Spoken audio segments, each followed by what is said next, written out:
Hi, welcome back guys. This is your friend, the MHA What If with another fanfiction.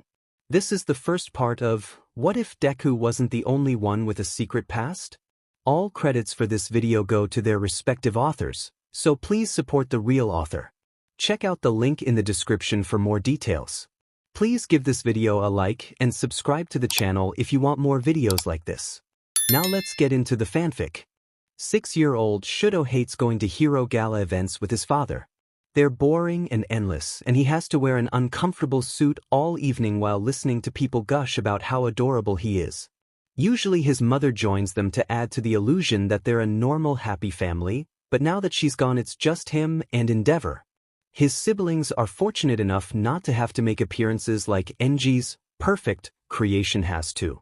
All Shudo wants right now is to be home in his bed after a long day of training, but instead he's here surrounded by a bunch of adults in fancy outfits talking about stuff he has no interest in. It's unfair that he always has to come to these type of conferences but never gets to see the cool stuff that he knows his father does as a hero. Even if the guy is an a-hole, he still fights villains and saves people. That's the stuff Shudo actually wants to see. He silently follows his father around giving people fake smiles like he's told to, but he eventually sneaks off to get away for a bit. Endeavor is drunk enough by now not to notice or care about his disappearance. It's a rare opportunity that usually only happens at social events like this, so Shudo wants to take advantage of the freedom while he can. It'll probably be months before he even gets another chance to leave his house again. He finds a spot on the floor away from everyone and sits down. He doesn't remember falling asleep, but he's suddenly startled awake by someone kicking his side. "Hey, are you dead?" a loud voice shouts at him. Shudo opens his eyes and blinks. He sees another boy hovering over him with spiky blonde hair and red eyes glaring into his own.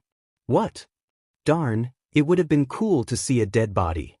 The other boy shrugs. "I'm not dead." Shudo blinks again. "Yeah, you're just sleeping in the middle of the floor like a dumb candy cane." "A candy cane? Are you blind? Your hair. It looks like a candy cane." "Oh." Shudo yawns and rubs his eyes. "I've never had a candy cane." He's not sure why he says that, but it's the first thing that comes to mind. "What? Never?" "My dad." Shudo replies with another yawn. "He says I can't have that stuff. It's bad for you." "Well, your dad is stupid. I can blow him up and make him let you have candy. Is he here?" The blonde smirks, letting small sparks crackle from his hands. "Yeah, he's here." Shudo answers, finally sitting up and looking around for his old man. He spots him across the large room laughing with a few of the other top heroes. It's always such a weird sight to witness. His dad normally never smiles, let alone laughs. Sometimes Shudo thinks that whatever his father drinks at these events is made of magic because he's pretty sure he's never seen Enji smile or look happy when they're at home. "Endeavor's your dad?" The other kid shouts again and Shudo groans with a nod. "Why is this boy so loud? It's his fault I'm here at this stupid place tonight. My dad designed his suit and other suits and dresses too, and he was invited for some dumb reason and he dragged me and mom with him. It's the most boring thing ever. Is that why you fell asleep?" "Yeah, I guess." Shudo wishes this boy would just leave him alone so he can go back to sleep. "Can you use fire like he can?" "A little, yeah.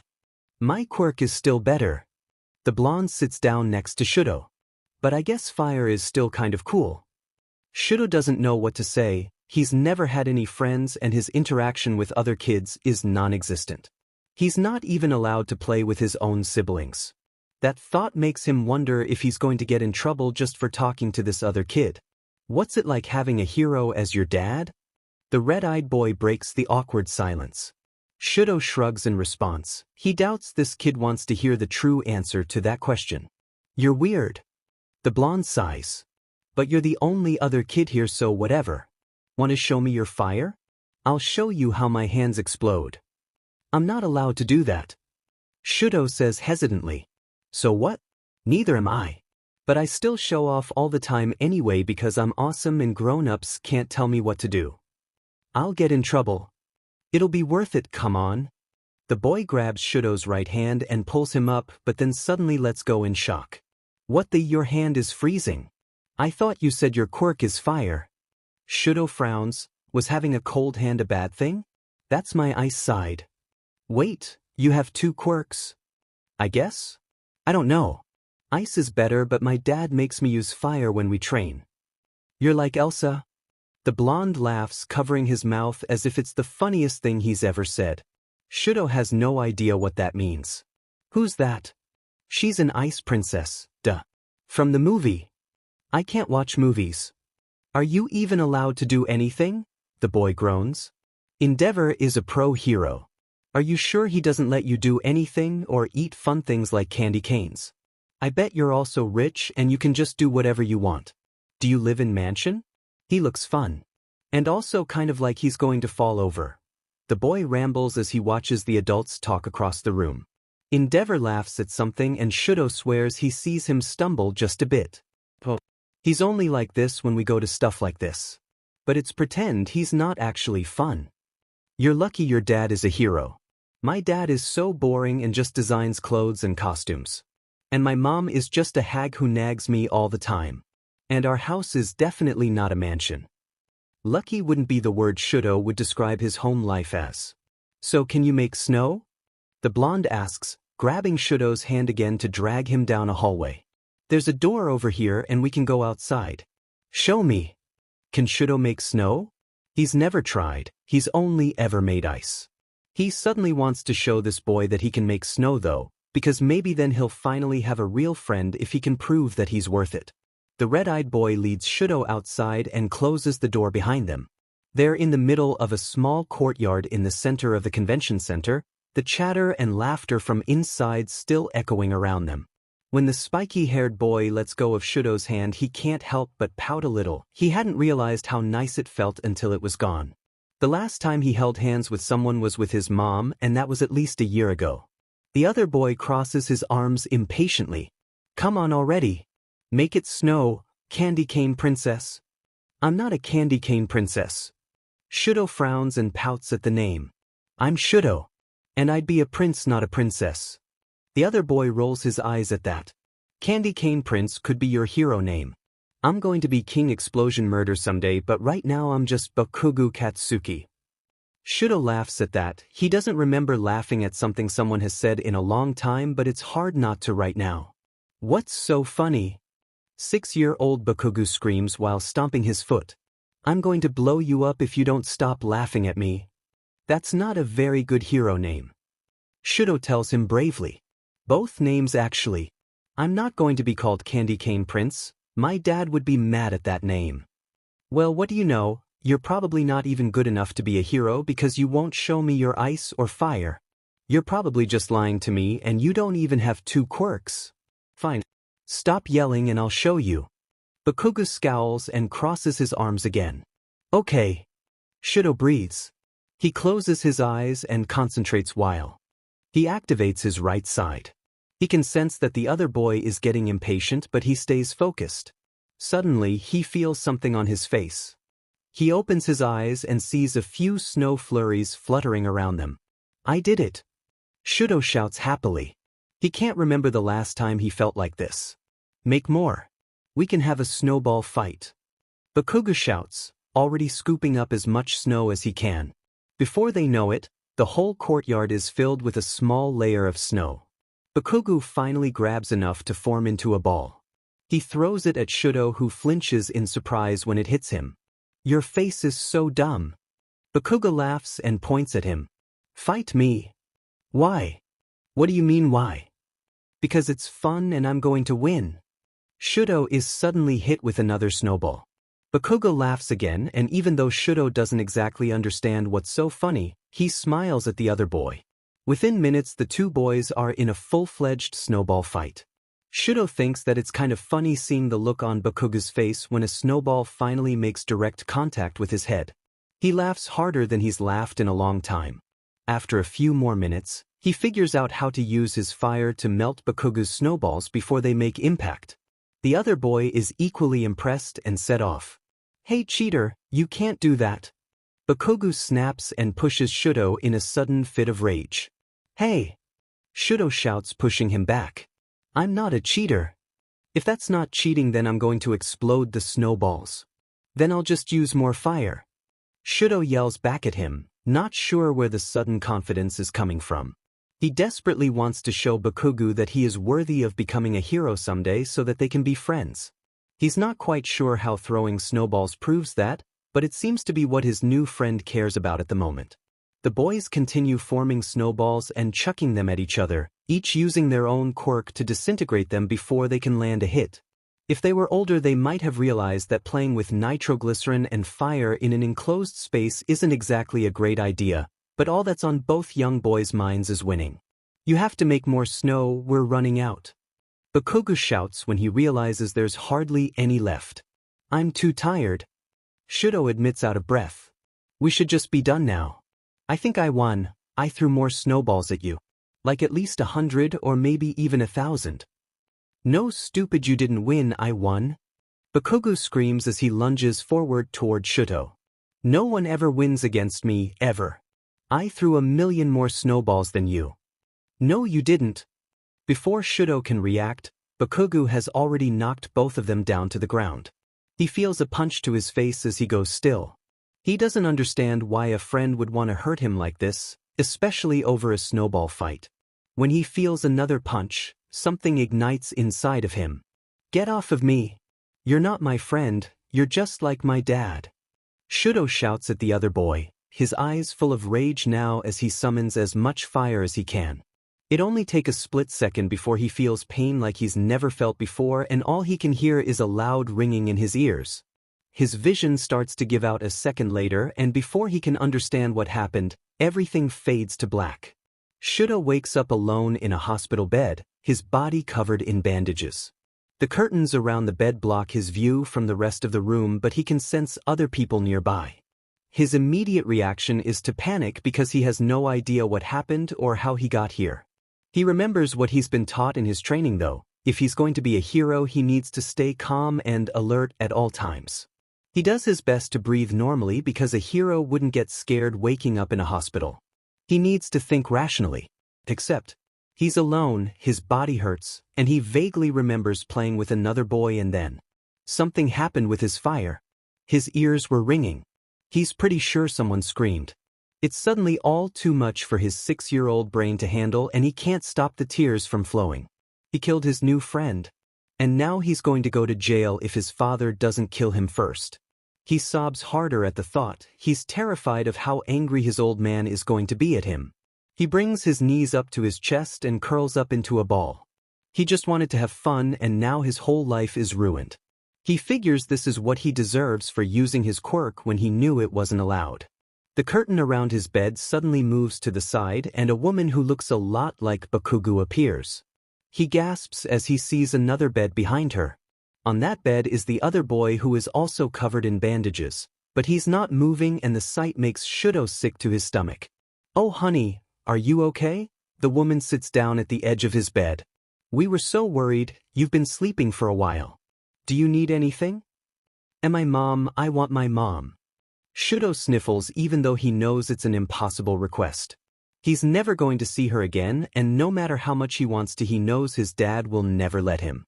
The woman frowns and reaches out to grab Shudo's hand. He instantly recoils at the touch.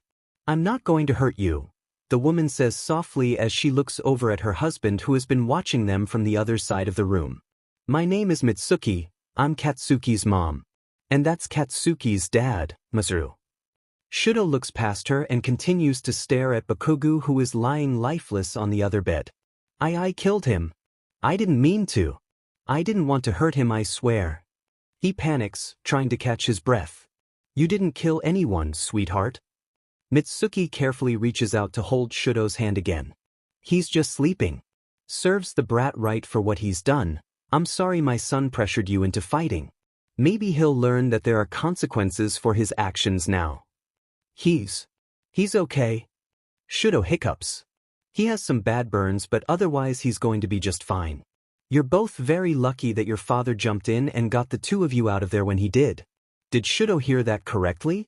Endeavor saved me? Mitsuki's face turns to confusion at his question. Shudo knows that what he said is probably a confusing thought to most people because, unlike him, Most people have a dad who cares about them. Of course, honey, why wouldn't he? We all heard something happening and he was the first one out there. We owe him for our son's life. Shudo frowns at that. He can only imagine how angry his father is at him for being so reckless, especially in front of so many important people. He's not here, right? This time Mitsuki frowns back at him. No, we haven't seen him come by. I can get a nurse to contact him. I'm sure he would be happy to hear that you've woken up. No! Shudo screams, catching Mitsuki off guard. No, please don't call him. He starts crying again and this time begins to shake. Endeavor probably saved him only to kill him himself. Mitsuki looks over at her husband again and they exchange concerned looks. She turns back to Shudo and slowly scoops him up into a hug. He doesn't resist this time and cries into her chest. He tries to imagine it's his own mom who's the one holding him as he squeezes back harder. I want my mom. He sobs again because it's the only thing he can think about. He doesn't want to see his father and he certainly doesn't want to go home. Where is your mom, sweetie? Do you know how we can reach her? No. She's gone now. I won't see her again. I'm sure that's not true, honey. You'll see her again. It is true. She did something bad but she didn't really mean it and my dad made her go away. Mitsuki is silent for a few moments thinking carefully about what to say, and then speaks gently. Why don't you take some deep breaths and I'll have a nurse come look at you. Maybe bring you some water? Are you hungry? No. Alright, just try to rest. We want you to get better. Shudo takes her advice and focuses on breathing steadily as he lies back down. He soon falls back asleep with his thoughts on his father and what his reaction is going to be the next time he sees him. Shudo wakes up this time with a nurse checking in on him. He stays quiet and refuses to answer any of her questions about how he's feeling. He watches as Mitsuki and Masaru sit with their son who is also awake now. We called your father and he's going to be here soon. The nurse informs him as if that's going to cheer him up. Shudo still doesn't answer her. She leaves him some dinner and water but he doesn't touch either. He continues watching the Bakugo family across the room and wonders why his family can't be like that too. Even if Mitsuki seems to be yelling at Bakugo more than talking, she still seems to be doing it in a loving way. He briefly wonders what it would be like if his dad disowned him and Bakugo's mom adopted him instead. He's pretty sure she would because other than his mom, she's the nicest person Shudo has ever met. She even gave him a hug which he only remembers his dad doing once in his lifetime, which was when his quirk first appeared. He eventually falls asleep again, thinking about his mom and wondering if she's just as scared as he is wherever she's at. The third time Shudo wakes up isn't like the first two. He's yanked up into a sitting position, a big hand wrapped tightly around his tiny arm. He opens his eyes and his heart sinks when he sees who it is. Shudo, wake up, we're leaving. Enji tells him, his grip still firm on Shudo's arm. Shudo doesn't know what to say. He tries to speak but nothing comes out. He sees Bakugo suddenly stir awake from the other bed and rub his eyes. The red-eyed boy stares at them, jaw hanging down when he sees Endeavor. Dad. Shudo finally whispers, unable to say anything else. Bakugo stares at them as he sits up on his knees, fully alert now. Hey, what are you doing to him? Enji stares back at the blonde, but doesn't let go of Shudo. Mind your business, kid. You've done enough to my son as it is. But you're hurting him. Bakugo glares at the hero, his tiny fists as tight as he can make them while shaking with anger. And what did you do? You did the same thing. You hurt him, that's why he's here. What? Bakugo answers quietly, slumping back on his knees. No, Enji ignores him and turns his attention back to his son. We're going home. My body still hurts everywhere. Please, can I stay a little longer? I promise I'll train even harder when I go home. I'll do as much as you want and I won't do anything you say not to do. Enough. We're leaving now. Endeavor roars as he pulls Shudo out of the bed.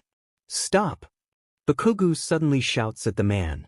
Enji lets go of Shudo and walks over to Bakugo, towering over him even though the blonde is standing up on the bed now. Stay away from my son. I'm sure I'll be seeing you in 15 years when you no doubt turn to a life of crime. I would never do that. I am not a villain.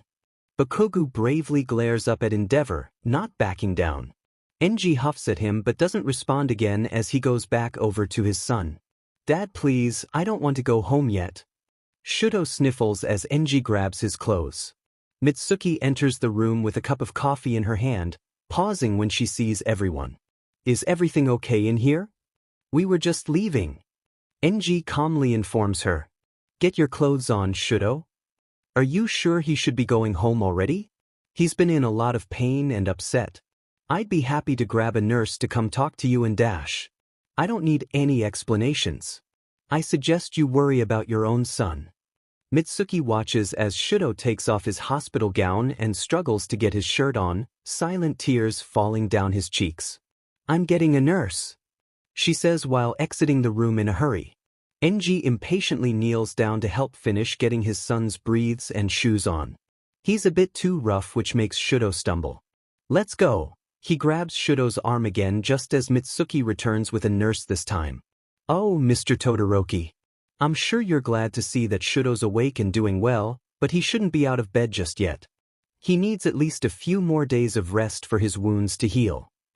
He can rest at home. He needs be monitored to make sure that he's healing properly. A few more days here would benefit him.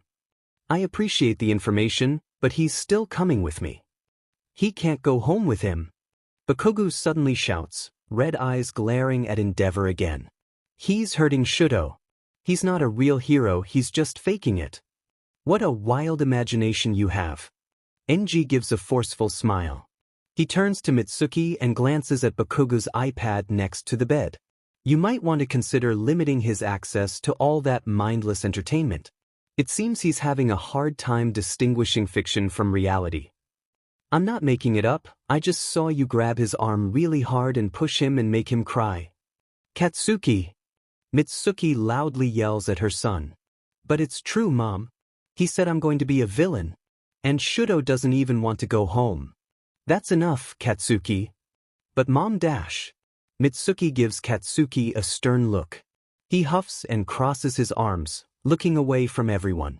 Please, Dad? Please, can I stay? Shudo tries his luck at begging again, figuring he has nothing left to lose at this point. Endeavor scowls as he looks at the other two adults in the room. The man is stubborn but not dumb. This isn't a good time to make more of a scene. Fine. I'll be back in a few days for you. Shudo watches as his dad leaves the room without even a glance back at him. The tears start to well up in his eyes again when he feels a gentle hand on his shoulder. Come on, honey, let's get you back in bed. Mitsuki carefully helps Shudo remove his clothes and put his hospital gown back on. He climbs back into bed and wipes at his teary eyes. I think your dad is secretly a villain, Shudo. Bakugo growls, still upset from everything that just happened. Katsuki! Mitsuki scolds him once again. What, Mom, it's true. He's not a hero at all. Bakugo gives an angry pout. That man saved your life, brat. You need to stop running your mouth like this. But Dash. Katsuki, I'm asking you to stop. I will take care of it. You worry about resting and getting better. Unless you want to be grounded and bedridden even longer once you get home, you need to stop.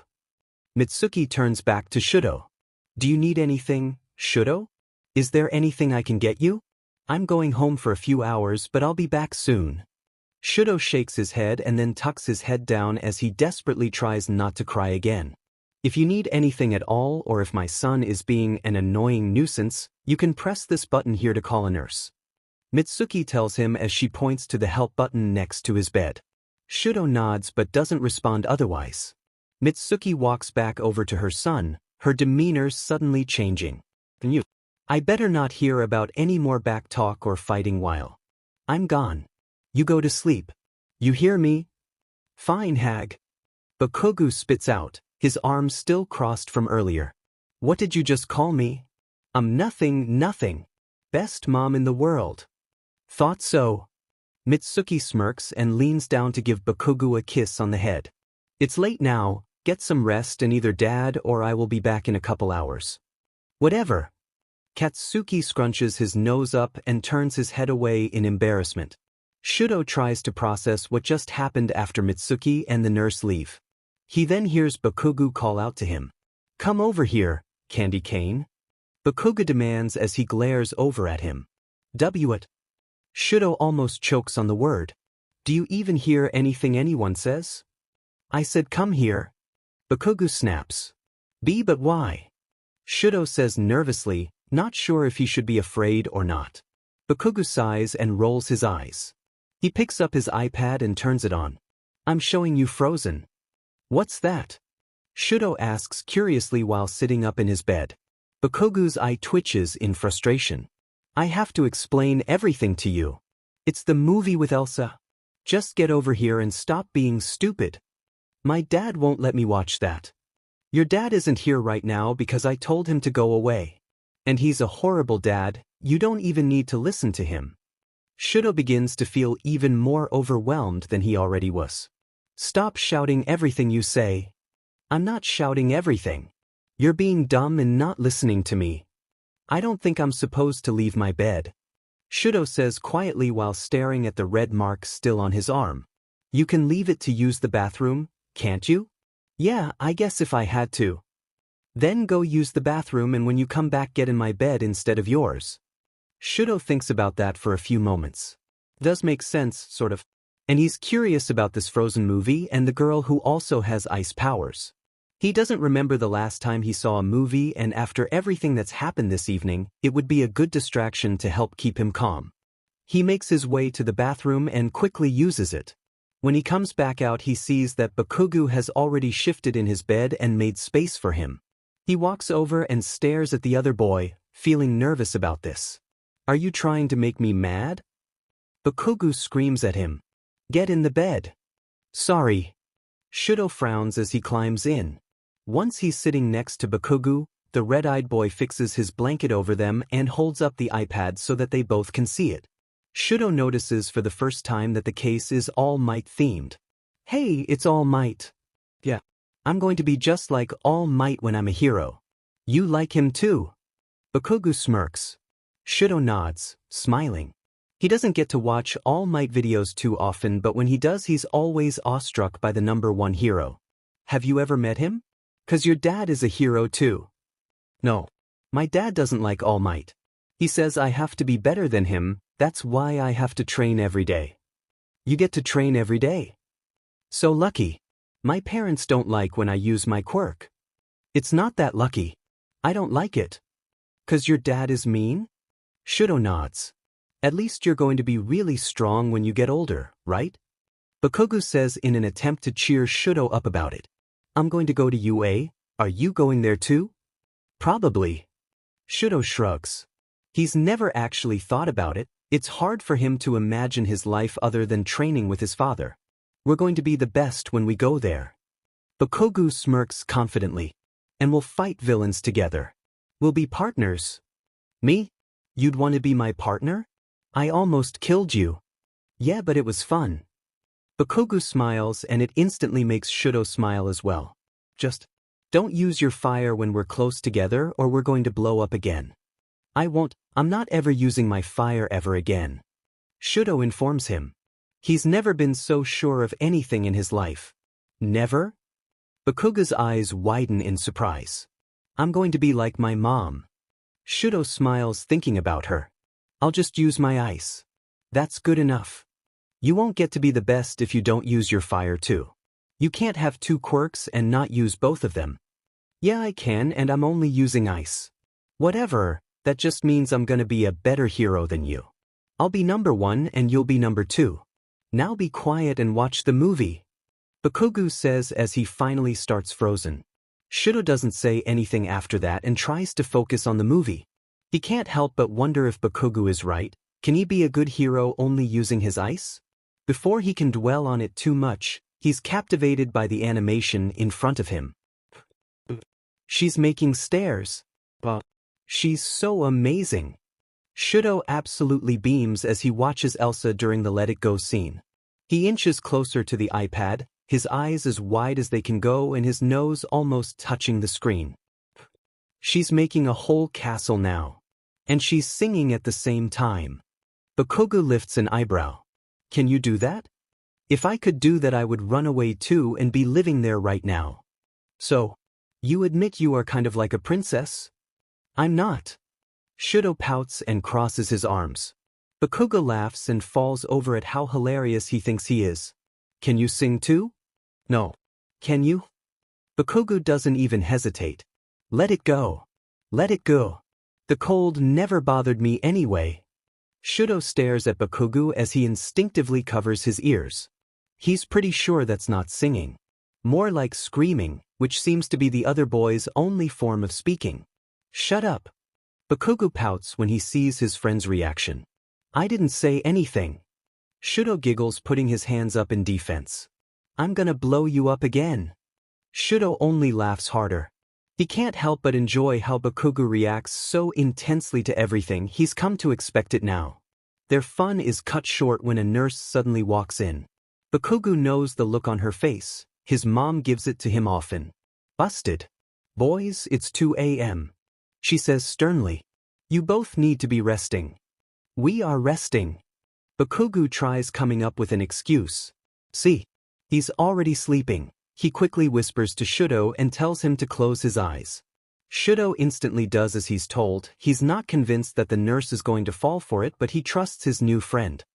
He was real tired, and then when I woke up he was just in my bed. He wanted to sleep in my bed, 'cause he was scared. So you can't be mad at that. I see. The nurse replies calmly, really not wanting to deal with this.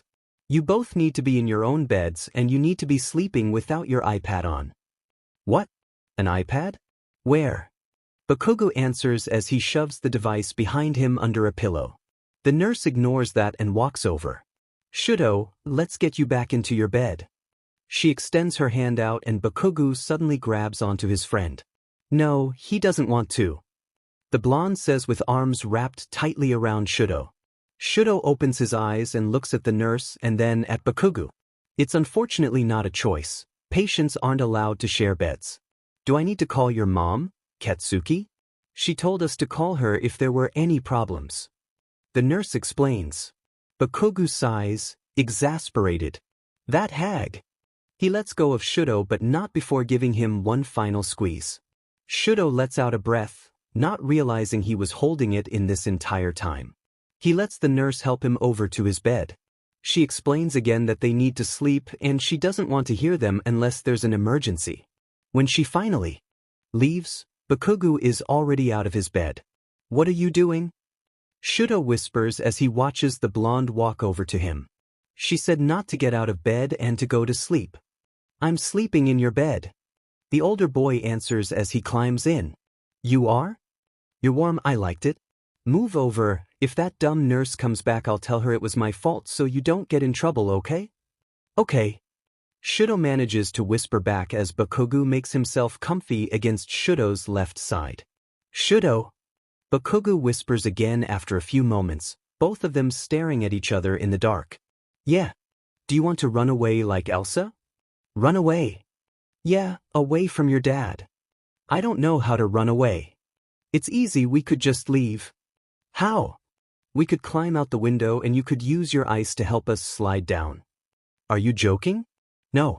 We really could. You don't want to go home, right? Your dad is going to come back in a couple days. Yeah, I know. You saw how happy Elsa was when she ran away. I would be too scared. Shudo admits. It's not like he's never thought about it before, but he doesn't know how he would actually do it. You can't be scared. All Might isn't scared of anything and we're going to be better than him someday. So we should try. Your dad makes me so mad, I don't want him to hurt you no more. And no dumb grown-ups will ever believe it, so you have to run away. Shudo doesn't know what to think or what to say. He's still just trying to process that he's sharing his bed with the other boy, which means he actually has a real friend now. Tomorrow night, that's when we'll do it. Bakugo yawns and gives him another hug. Okay. Shudo answers, anything sounds better than going home even if the thought of running away makes him nervous. He waits until his red-eyed friend is asleep before he finally closes his eyes too. Bakugo Katsuki. Bakugo wakes up with a jolt and accidentally falls out of Shudo's bed. What are you doing? Mitsuki scolds as she makes her way over to the boys. Get back in your own bed, this isn't a sleepover. I was protecting Shudo. Bakugo glares at her as she helps him up off of the floor. Shudo stares at them, his heart racing from the sudden awakening. Better than being woken up by his father at least. He doesn't need your protection. You need to leave that poor boy alone. Mitsuki tells Bakugo as she all but throws her son back into his bed. He scowls at her with his hands and fists. Mom, you're so annoying. Back at ya, kid. How are you feeling today? I'm fine. Bakugo huffs in annoyance. And how are you doing, Shudo? Was Katsuki bothering you? Mitsuki asks, ignoring her son and turning to the other boy. No. He was being nice. Shudo manages to quietly say with his head down to avoid any eye contact. See. The blonde shouts from the other side of the room. Mitsuki turns her attention back to her son and sighs. Did you not learn your lesson the first time? Your quirk can be very dangerous. Katsuki, you need to keep your distance from Shudo. You want to get hurt again? He's not even gonna use fire anymore, so it's okay. Bakugo tells her. It's stupid, but he said that. Even if he said that, you still need to be careful. I think I'm going to see if we can get you transferred to a different room. No. I promise. No more sharing a bed. Shudo will be all alone without me. This isn't a joke, Katsuki. You really do need to keep your distance from him. Okay, I get it. You can go now. Oh, why do you want me gone so badly? Bakugo sighs, the most exaggerated sigh Shudo has ever heard. He can't help but shudder at the thought of what would happen if he ever did that with his father. I have stuff to do today, Mom. What the hell do you have to do today, brat? You're in a hospital recovering from almost getting yourself killed. A normal loving boy would want their mother around after that to comfort them. Well, you're not very comforting. Oh, is that so? Yeah. Fine, I have errands to run, but I'll be back later. This isn't supposed to be a fun time for you. You need to rest so we can get you home. Resting is for boring losers. Then I guess you're a boring loser. No, you are. Sometimes I don't know how I love you so much. Mitsuki sighs as she kisses the top of Katsuki's head. Yuck. Katsuki pretends to GG. Shudo, are you okay? Mitsuki asks before leaving. Shudo gives a small nod back to her, even though he's technically not sure of his answer. If you want to talk about anything, you can talk to me. I want you to know that. I know it must be frightening not having your mom around. It's okay, Katsuki makes me happy. Ha! Bakugo sticks his tongue out at his mom. I told you I'm nice. Mitsuki sighs again, rubbing her head. Please stay out of trouble. She tells her son as she leaves the room. Bakugo falls face first into his bed and screams into his pillow. She annoys me so much. She seems nice to me. Shudo tells his friend.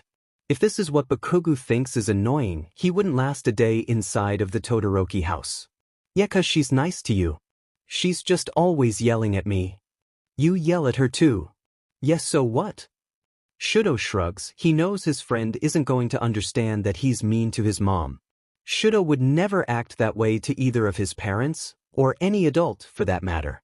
Whatever, she's gone now, so we need to start preparing for tonight. We're really going to run away? I think we should do it really late when the nurses aren't checking in as much. It's quiet at night though. They might hear us. Yeah, good point. Maybe right after dinner? Shudo's stomach growls at the mention of food. I haven't eaten since I woke up yesterday. That's dumb. You have to eat so you're not hungry and have energy. We're gonna have to walk a lot later. What are we gonna eat when we leave? I'm learning to cook and I'm pretty awesome at it, so I'll just make us food. Wow, really? Shudo is surprised to learn that the other boy knows how to cook. He's never cooked or made anything in his short life so far. He's never even had to get himself a cup of water because there's always someone else there to do it for him. I like food. Bakugo smiles proudly. I like soba. But it has to be cold. I can make that. Shudo instantly smiles. How lucky is he that his first friend knows how to make soba? So look out that window by your bed. How far down is it? The older boy changes the subject to get back to more important matters. Shudo gets out of his bed and looks out the window. It's a little high up. Like how high? Like 2 houses high. Can you make a slide with your ice? I don't know. Wouldn't that be loud? Probably. Whatever we do, it'll have to be fast, cause someone will hear it. Shudo continues staring out the window, looking at everything around them. There's a tree next to here. I could maybe aim for the tree and it could help make a slide. Okay, good. Then when we get down there we just have to run. I have a secret hideout in the woods. We can go there and sleep tonight. Wow, that's so cool, you have a secret hideout. Hopefully dumb Deku won't be there. He goes there too much, but he probably won't be there that late. If he sees us he'll rat us out. Who's Deku? He's nobody. He doesn't even have a quirk. He's kind of lucky. Lucky? Bakugo laughs. It's not lucky, it's sad. I'd give him mine if I could. No, it's yours. You can't just give it away. How are you going to be a hero if you don't even want your quirk? I don't know. Shudo looks down at his feet with a frown. You're awesome and you need to stop being so sad. Bakugo demands. I'm awesome? Shudo asks, confused. Duh. You can make snow and ice and blow things up with fire. And that's awesome? Yes. People are always telling me how great I am, they don't tell you. No one has ever told me that. Maybe my mom did before she dash, Shudo starts to say as he touches his left eye. But no one else. What? I'm gonna tell you you're awesome every day to remind you, and you better not forget. Shudo smiles at the other boy's encouraging words and lets go of his eye. He doesn't know what to say in response, but it feels nice having a friend. He definitely doesn't want to go back to the way it was before. He doesn't understand why his father always said friends and relationships were distractions from what's really important. Shudo is pretty sure that Bakugo is important to him and always will be. The rest of the day goes by slowly. Baku yells at Shudo to eat all his breakfast and lunch even though he's reluctant and still doesn't feel like eating. They both have their injuries checked and rebandaged. It's confirmed that they are already doing much better but could still use another day or two of rest. Mitsuki and Masaru come back later on in the day and attempt to have a civil conversation with Katsuki, but it ends up in a screaming mash. Shudo figures that's just how the Bakugos are. It's kind of funny to watch them interact. Shudo can't image his family acting like that. Someone would for sure get hurt. Mitsuki asks Shudo again if he wants to talk, and he doesn't understand why she keeps asking that. What does she want him to say? He's usually told to be quiet. I don't want to talk about anything. Shudo tells her honestly when she keeps prying. Are you sure? If not me, maybe a nurse? We're here to help you if you need it, she says, careful with her choice of words. No, Katsuki's gonna help me. Shudo answers at the same time Bakugo shoots him a glaring look. Mitsuki turns to her son. What is he talking about? Beats me. Maybe he got hit too hard in the head. Bakugo replies, eyes shooting daggers at Shudo. Shudo's body freezes, literally. Oops. Katsuki dash. We're not hiding anything, Mom, I swear. Oh, you're hiding something. No. Shudo, what is my son talking about? Shudo never thought someone could glare a death threat, but the way his blonde friend is glaring at him proves otherwise. We used his iPad last night and we watched a movie and we weren't supposed to. He's never lied before and technically this isn't a lie. Mitsuki accepts the answer and takes the iPad away from Bakugo, restraining herself from smacking the boy upside the head with it. She stays with them while they eat their dinner and then they're told to relax. Bakugo scoffs at this but lies and says he promises to be good and not leave his bed the rest of the night. Shudo doesn't say anything because he knows he's a horrible liar, and now Bakugo knows this too. Once the coast is clear, Bakugo gets off of his bed and starts packing his All Might backpack. He puts a few snacks, an extra outfit, his All Might pajamas, and a small All Might plushie in it. He also stuffs in some money he took out from his mom's purse when she wasn't looking earlier. You have a lot of All Might stuff. Shudo points out while watching him. I thought you want to be better than him?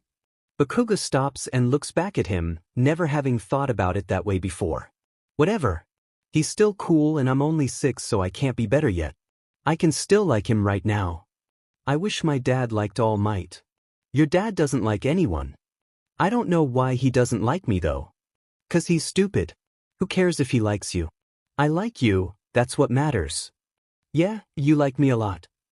Shudo states before thinking. What? Not a lot. Just a little. Shut up. Come on, get dressed so we can go already.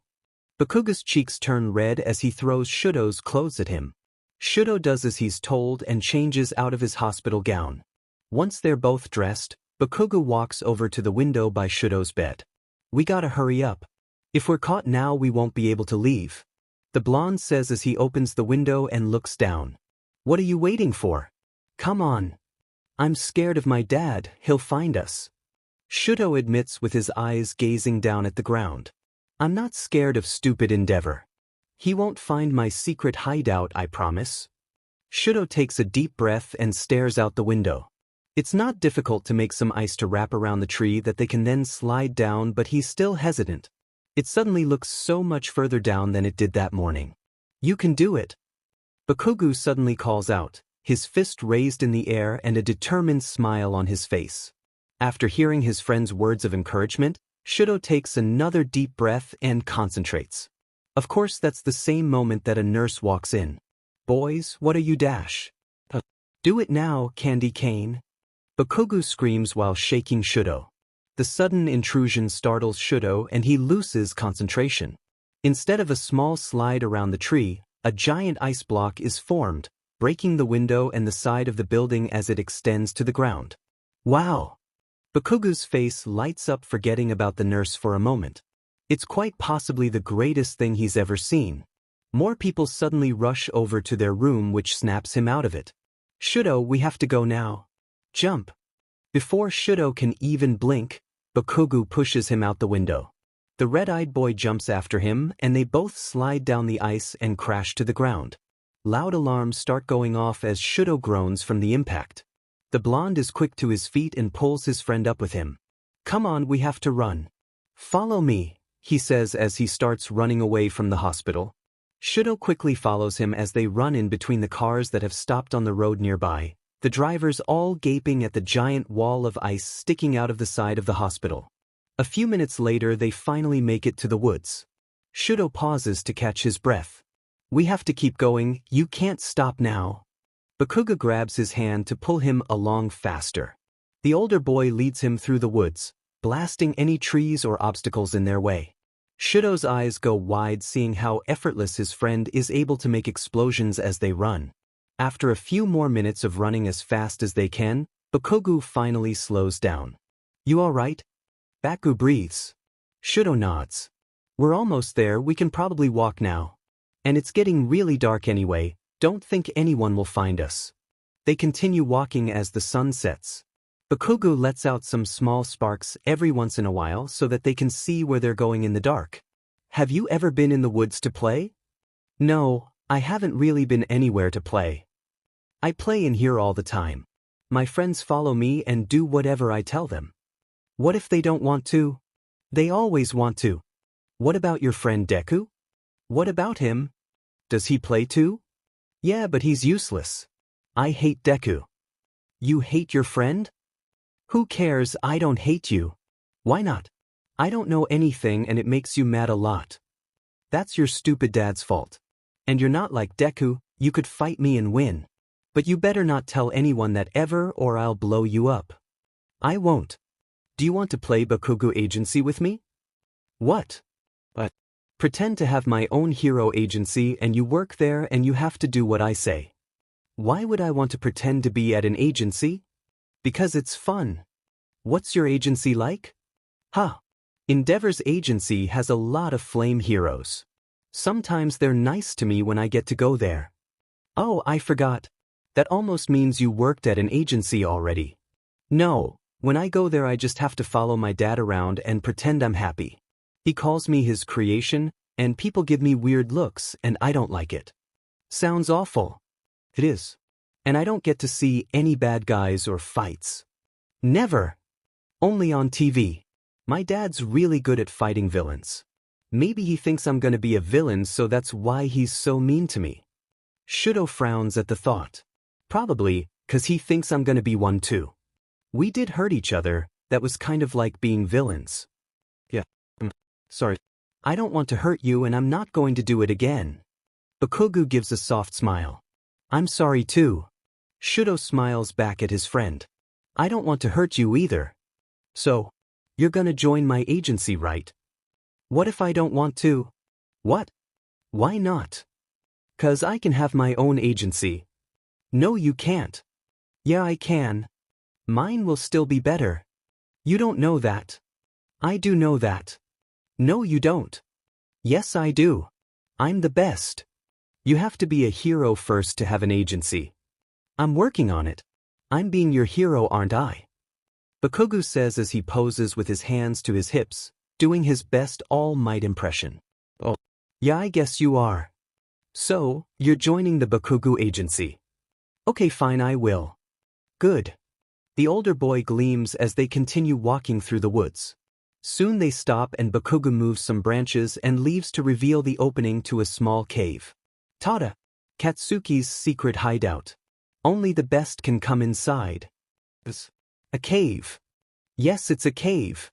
Bakugo snaps. How dare his new friend imply that that's anything but amazing. A super awesome secret cave and no stupid grown-ups or villains allowed. What if there's a bear in there? There's no bear in there. How do you know? 'Cause I just know. Candy Cane, you annoy me sometimes, but I'm trying to be nice to you and you don't make it easy. Sorry. I'll show you there's no bear. The blonde confidently leads the way inside the cave. Shudo shakes his head and follows. It's almost too dark to see anything at all, but then Bakugo turns on a flashlight. Boo! He shouts, trying to make a scary face. Did I scare you? No, Shudo answers with no reaction. Darn, that always scares Deku. Bakugo throws the flashlight to Shudo. You can have this one, there's a lot of them here. Bakugo turns on another flashlight and now Shudo can see inside the cave better. There's not much in there other than the flashlights, some hero and villain action figures including 7 different versions of All Might, snack wrappers, and a giant oversized All Might plushie. So this is basically my own house. Bakugo takes off his backpack and plops down on the giant plushie, making himself comfy. It's a cave. Shudo deadpants. Shut it, Candy Cane. It's more than just a cave. It's dirty in here. What, you're scared to get dirty? You want to go back to your big fancy mansion? No, Shudo sits down next to Bakugo on the plushie. He stares up at it. It's at least 5 times as big as they are. It reminds him of an obnoxiously large teddy bear, but instead it's All Might. How'd you get this here? My friends and I had to carry it. I'm so strong, so it wasn't that hard. I wish the real All Might was here and would come save me. Hey, I'm saving you. I know, but All Might. I'm gonna be the next All Might, so you can stop thinking about him and just think about me. It's hard not to think about him when everything in here is All Might. Not everything. See, look, I have other heroes too. Bakugo rummages through his action figure collection. He suddenly stops and holds up a mini Endeavor. Shudo frowns as Bakugo stares at it, the blonde's expression turning a bit too frightening for a 6-year-old. Katsuki? Shudo asks, waiting for his friend to say something. Die. Bakugo shouts and explodes the Endeavor action figure in his palm. There's nothing but dust left after. Shudo has no idea how he's supposed to react to that. Ah! Bakugo laughs maniacally. I'll do that to the real Endeavor someday. You're gonna kill my dad? Shudo asks in a whisper. Duh. Don't you hate him? Yeah, but I don't want him to die. Why not? I don't know, I just don't want anyone to die. Shudo says with a sad face. Bakugo couldn't look more confused if he tried. You're so stupid, Shudo. Of course he should die, all villains should. That's not true. They go to jail, you're not supposed to kill them. My dad doesn't kill people. You don't know what you're talking about. Katsuki, you're not like my dad, right? What did you say? You get really angry a lot and you think you're better than everyone else and want to be better than All Might. That's like, my dad. I'm not like your mean dad. Sorry, I know. Shudo says softly as he stares at the ground. If you're gonna think that, then you can get out of my secret hideout and go back to stupid Endeavor. No, I want to stay with you. Shudo looks up, his eyes full of worry now. Then be quiet. You don't know anything. Okay. Shudo sniffles, not sure why he suddenly feels like crying. He doesn't like his dad, but it's upsetting to think about someone killing him. It's been a long day, maybe he's just tired from all the running they did. Don't cry, that's what Deku does. Bakugo sighs. I'm just really scared. Shudo can't stop the sobs now. Of what? I don't know. Shudo wipes at his eyes. You keep yelling me. Okay, I'll stop yelling. Just stop crying. I want my mom. Shudo buries his face into the All Might plushie. For once in Bakugo's young life, he's not sure what to do. When Deku cries, it's usually over stupid stuff and they all just laugh at him until he stops. But this feels different, and even Baku knows that. He gets up to grab his backpack and pulls out a piece of candy. It'll make you feel better. He hands it to Shudo, who stares at it. What is it? It's candy. Just eat it. Bakugo takes his own piece and pops it into his mouth. Shudo carefully unwraps his candy and stares at it some more. It won't hurt you, Bakugo assures him. Shudo finally takes a bite and instantly smiles. See? Good, right? You're happy now? Shudo gives a small nod. Heroes don't cry and they don't miss their moms. You have to stop being so sad. I'll try. Shudo sniffles again. Once Shudo calms down, Bakugo tries teaching him how to play with the action figures. It doesn't go well, and the blonde has to use every ounce of self-control he has not to blow something up or yell at the top of his lungs. Shudo, you have to give them different voices. They can't all talk the same way. But this is my voice. You give them new voices. Even Deku can do this. Sorry, I don't get it. It's not fun. Then what do you think is fun? Shudo has to think about that. He's never allowed to do anything that he would consider fun, and he hasn't given it much thought since he figured it was never going to happen anyway. I like cats. Shudo finally answers because it's true. Like cats? Yeah. Okay. Bakugo has to pause at that for a moment. But that's just an animal, not something fun. Playing with cats, that's fun. We're lacking cats right now, Candy Cane. That's all I could think of. I hate to say this, but you might be less fun than Deku. No, I want to be fun. I wish we could fight, that would be fun. Bakugo huffs. Not to hurt each other, but just to see who would win. But I know we can't. Is making ice stuff fun? Ice stuff? Yeah, I do this when I'm bored. Shudo says, putting out his right hand. He forms a tiny ice cat in his palm and then places it in Bakugo's hand with a smile. It's for you. The older boy smiles back at him as he admires the little sculpture. Okay, I take it back, you're fun. What else can you make? I could make anything, I think. If it's small. Can you make me a crown? Shudo nods as he stands up and places his hand on Bakugo's head. He concentrates, and a moment later a tiny ice crown appears on the spiky blonde hair. Make me a sword now. You should say please. Bakugo's expression drops. Shut up, Candy Cane. You're not my mom. And thank you. You could say that too. Shudo says as he makes a small ice sword and hands it to the other boy. A fine thank you, stupid Candy Cane. Shudo laughs as he makes himself his own ice crown. That's how you be nice. Remember that, it's important to know. Whatever. Bakugo scoffs as he swings his ice sword around until he notices Shudo making his own sword. Hey, yours is bigger. How is that fair? Why does it matter? Because we're gonna have a sword battle. We are. Yeah, you're from the stupid Endeavor Kingdom and I'm from the All Might Kingdom, and you ran away, and now we have to fight to take over each other's kingdoms. I don't get it. Bakugo takes the biggest breath he can take so he doesn't end up yelling. This is how you play idiot, are you even a kid? But I don't want to be from the Endeavor Kingdom. Shudo pouts. Then fight me for the All Might Kingdom. Bakugo WHPs his ice sword forward and lets his hands crackle for extra effect. CRP. You lose. Shudo laughs as the other boy's sword melts in his hand. Make me another one. Couldn't we just get married and then we'd each have both kingdoms? It could just be one new kingdom then and we'd be together forever. Katsuki? But that's no fun. Getting married is gross. I want to fight. Fine. Shudo replies with another pout as he hands Bakugo a new ice sword. After an intense sword battle and Bakugo finally determines he's the winner, they decide they should probably go to sleep for the night. It's morning already? Bakugo says to himself when he wakes up, the sun now rising with light entering the small cave. He sits up and rubs his eyes. Shudo is still asleep, but he knows they have a long day ahead of them as they figure out where to go next. Probably best to wake him up and get going, especially because he's hungry and wants to get more snacks somewhere.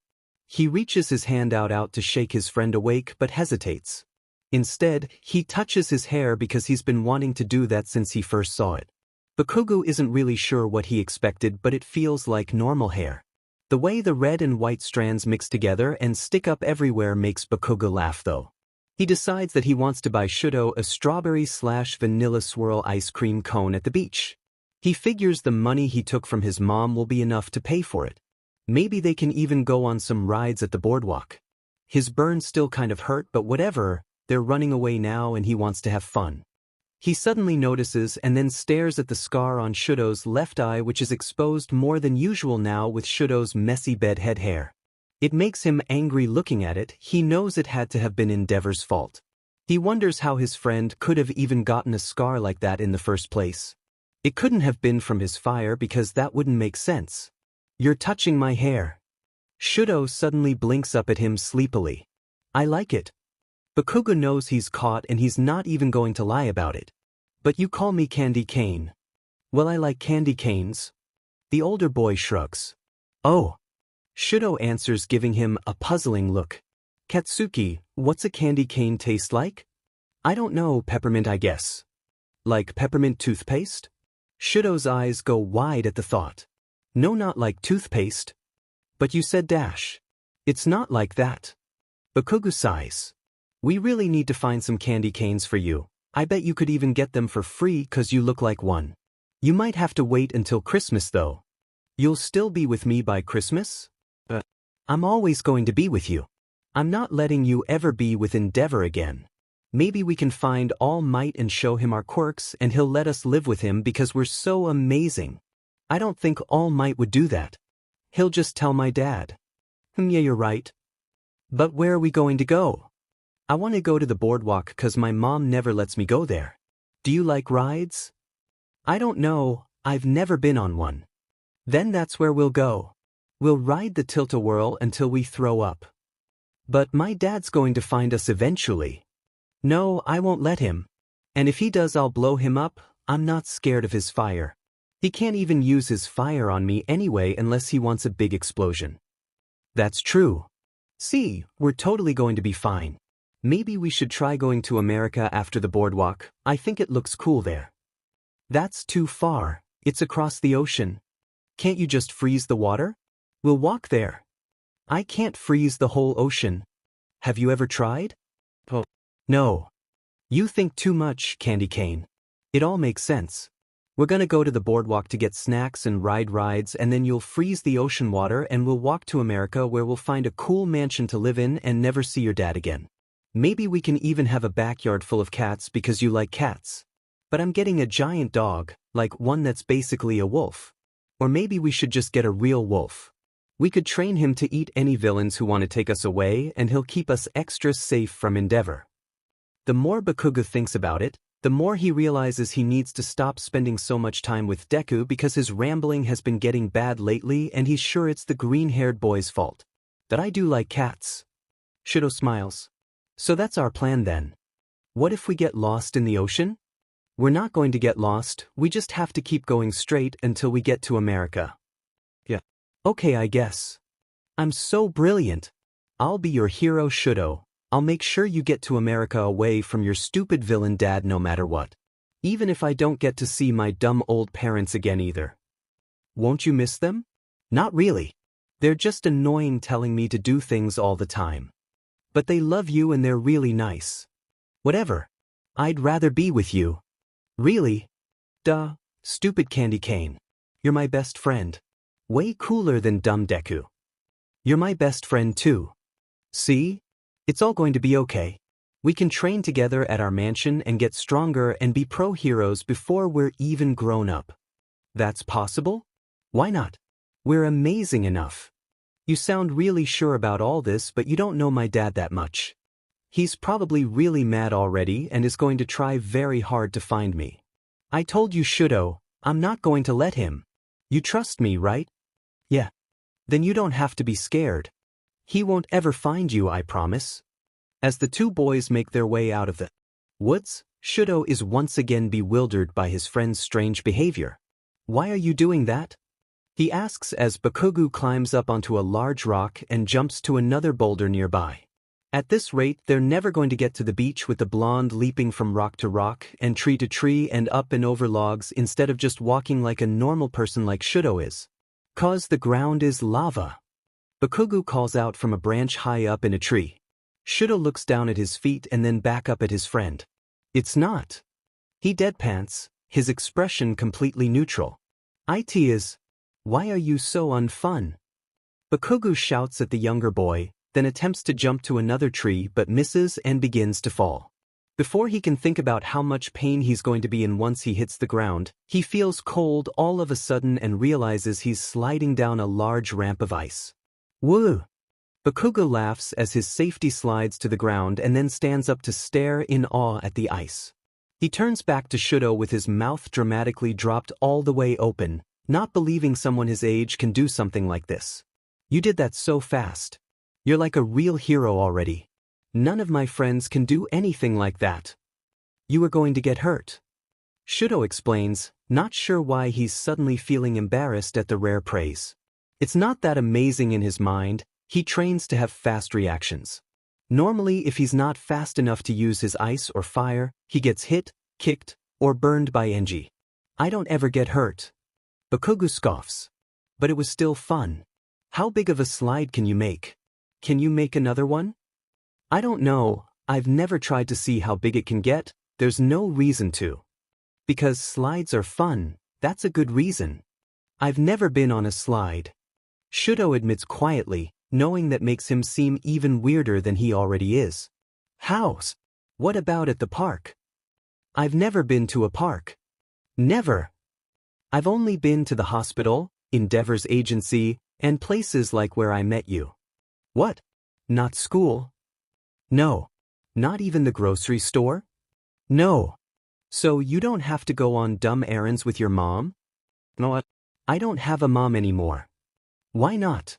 It's scary to talk about. You won't want to know. I do want to know. I don't get scared of anything ever. It's because she threw really hot water on my face. Shudo explains as he touches his left eye with a small frown. What? Your mom is a stupid JRK too? No. She didn't mean it. I think she thought I was my dad. He made her do it. How could she think that? That's so dumb. You're not stupid, Endeavor, you're a candy cane. She said I look like him and it made her sad. But that's normal to look like your mom or dad. It doesn't matter, she's already gone now. You have really mean parents. My mom is mean a lot but not that mean. I don't know why people are mean to me. Shudo says as he tilts his head down, trying to hide the fact that his eyes are starting to tear up. Who else is mean to you? Bakugo growls, getting angrier by the second at this. My brother. What did he do? He tried to hurt me. Why? I don't know. Maybe because no one likes me. My other brother and sister don't ever play with me either. Your family is stupid, it doesn't matter if they like you 'cause I do. I'm gonna put them all in jail when I'm older for making you so sad. Bakugo says, his palms crackling in anger. Shudo keeps his gaze down, trying his best not to cry. This entire situation is overwhelming and talking about his mom and family isn't helping. Hey, no more crying. Bakugo snaps at him. Shudo braces himself for the other boy to make fun of him for how weak he's acting, but instead is surprised when his friend grabs his hand instead. What are you doing? Shudo sniffles as he looks at his hand in Bakugo's. My mom holds my hand when I'm sad. If you tell anyone that I will kill you. Bakugo replies, not able to look at the younger boy directly. I won't. Shudo answers as they stand there like that for another moment. Come on, there's a park nearby. I'm gonna take you there before we go to the beach so you can go on a slide. Bakugo tugs on his hand and drags him forward. Shudo follows along, confused by how he can feel sad and happy at the same time, something that's never happened before because he's almost never happy. Are you sure you're not a robot? Bakugo crosses his arms and huffs at Shudo after the younger boy has no reaction when sliding down the slide at the park. Your face is always blank looking. I'm not a robot. Shudo pouts at the accusation. First a princess, then a candy cane, now a robot? But how do you know that? You don't know anything and you said your dad calls you a creation. Maybe he created you because you're a robot and he forgot to make you fun. I'm not. Prove it then. How do I do that? Say something a robot wouldn't say. I don't know what a robot would say. That's exactly what a robot would say. It's not. Do you bleed? Robots probably don't bleed. My dad makes me bleed. He does. If he hits me enough and I don't block all his attacks. That doesn't sound right. Dads don't try to make you bleed. Mine does. Oh, maybe he's the robot. Endeavor's not a villain, he's a robot. I don't think my family is robots. If you say so. Bakugo shrugs it off and goes over by the swings next. Shudo follows him, not knowing what else to do. What is that? He asks, staring at it. You seriously don't know what a swing is? What's it for? To swing on. Why does Bakugo have to explain everything? Why? Why? Because it's a swing. But sit on it and I'll show you. Shouldn't we be going to the beach now and going to America? Whatever, we'll go after this. Shudo sighs and does as he's told, frustrated by clearly not understanding why a park is considered fun. He sits down on the swing while Bakugo goes behind him. Ready, set, go. Bakugo gives Shudo no time to prepare for the sudden push he gives him. All it does is cause Shudo to fall forward off of the swing. Hey! You pushed me! Shudo glares back at the older boy. You're supposed to hold on, idiot. Don't call me that. Shudo shouts back at him, still frustrated by all of this. I'll call you whatever I want. And it's true anyway. Who doesn't know what a swing is and that you're supposed to hold on to it to swing? You're being mean. It's not mean. I'm telling you the truth. If you think this is mean, you should see what I do to stupid Deku. Bakugo screams back at him, but his expression changes when he sees flames appear from Shudo's left side. Hey, I thought you said you weren't going to use fire anymore. You're trying to blow me up again. I'm not. I'm not doing this on purpose. Shudo shouts at him, spinning around in an attempt to put the flames out. I don't want to go with you anymore. I'm going by myself. Shudo finally gets his fire to stop and then stands up to walk away. Bakugo made him so angry that it made him spontaneously burst into flames, so he's thinking the other boy isn't actually his friend after all. No, don't. I didn't mean it. Bakugo runs after him and grabs his hand again. I don't know how to be nice sometimes, it's hard. People call me a brat. My mom calls me that too. Why do you like making people angry? Shudo asks him, wanting to understand how someone could want to do that. I don't know. Bakugo answers truthfully. I promise I'll try harder to be nice. Can I still come with you? Shudo nods just as his stomach suddenly growls. Katsuki, I'm hungry.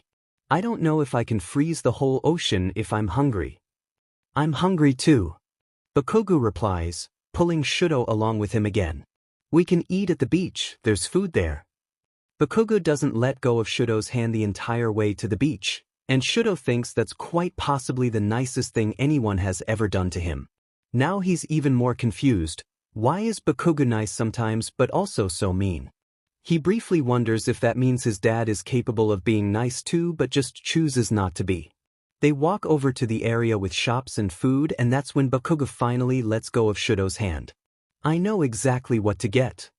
Shudo follows the other boy into a shop that he could only imagine in his dreams because he's never been anywhere like it. It's colorful and smells so sweet. He gasps when he realizes what kind of store they're standing inside of. We're having ice cream for breakfast? Yes. We can do whatever we want now. Bakugo grins back at him.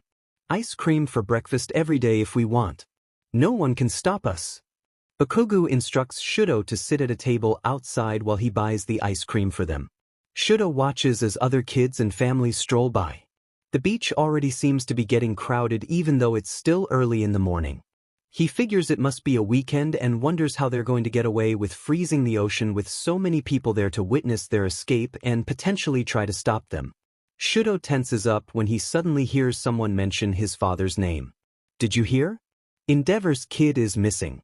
Whoever took him better watch out, there's no way they're going to get away with it. A woman says to her friend as they walk by the ice cream shop. They have all the heroes in the city looking for him. The woman's friend answers. Even All Might is helping out. I hope they find him before anything bad happens.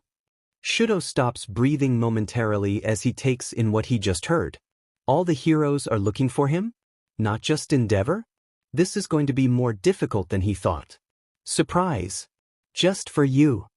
Bakugo happily announces, suddenly appearing and shoving an ice cream cone in front of Shudo's face. It's half pink and half white and Shudo knows that had to be intentional. Is his identity always going to be defined by his hair? Thanks. He reaches for it with his left hand. Your right hand. The older boy reminds him. Oh. Shudo grabs it with his cold hand instead and stares at it. Do you always stare at your food before eating it?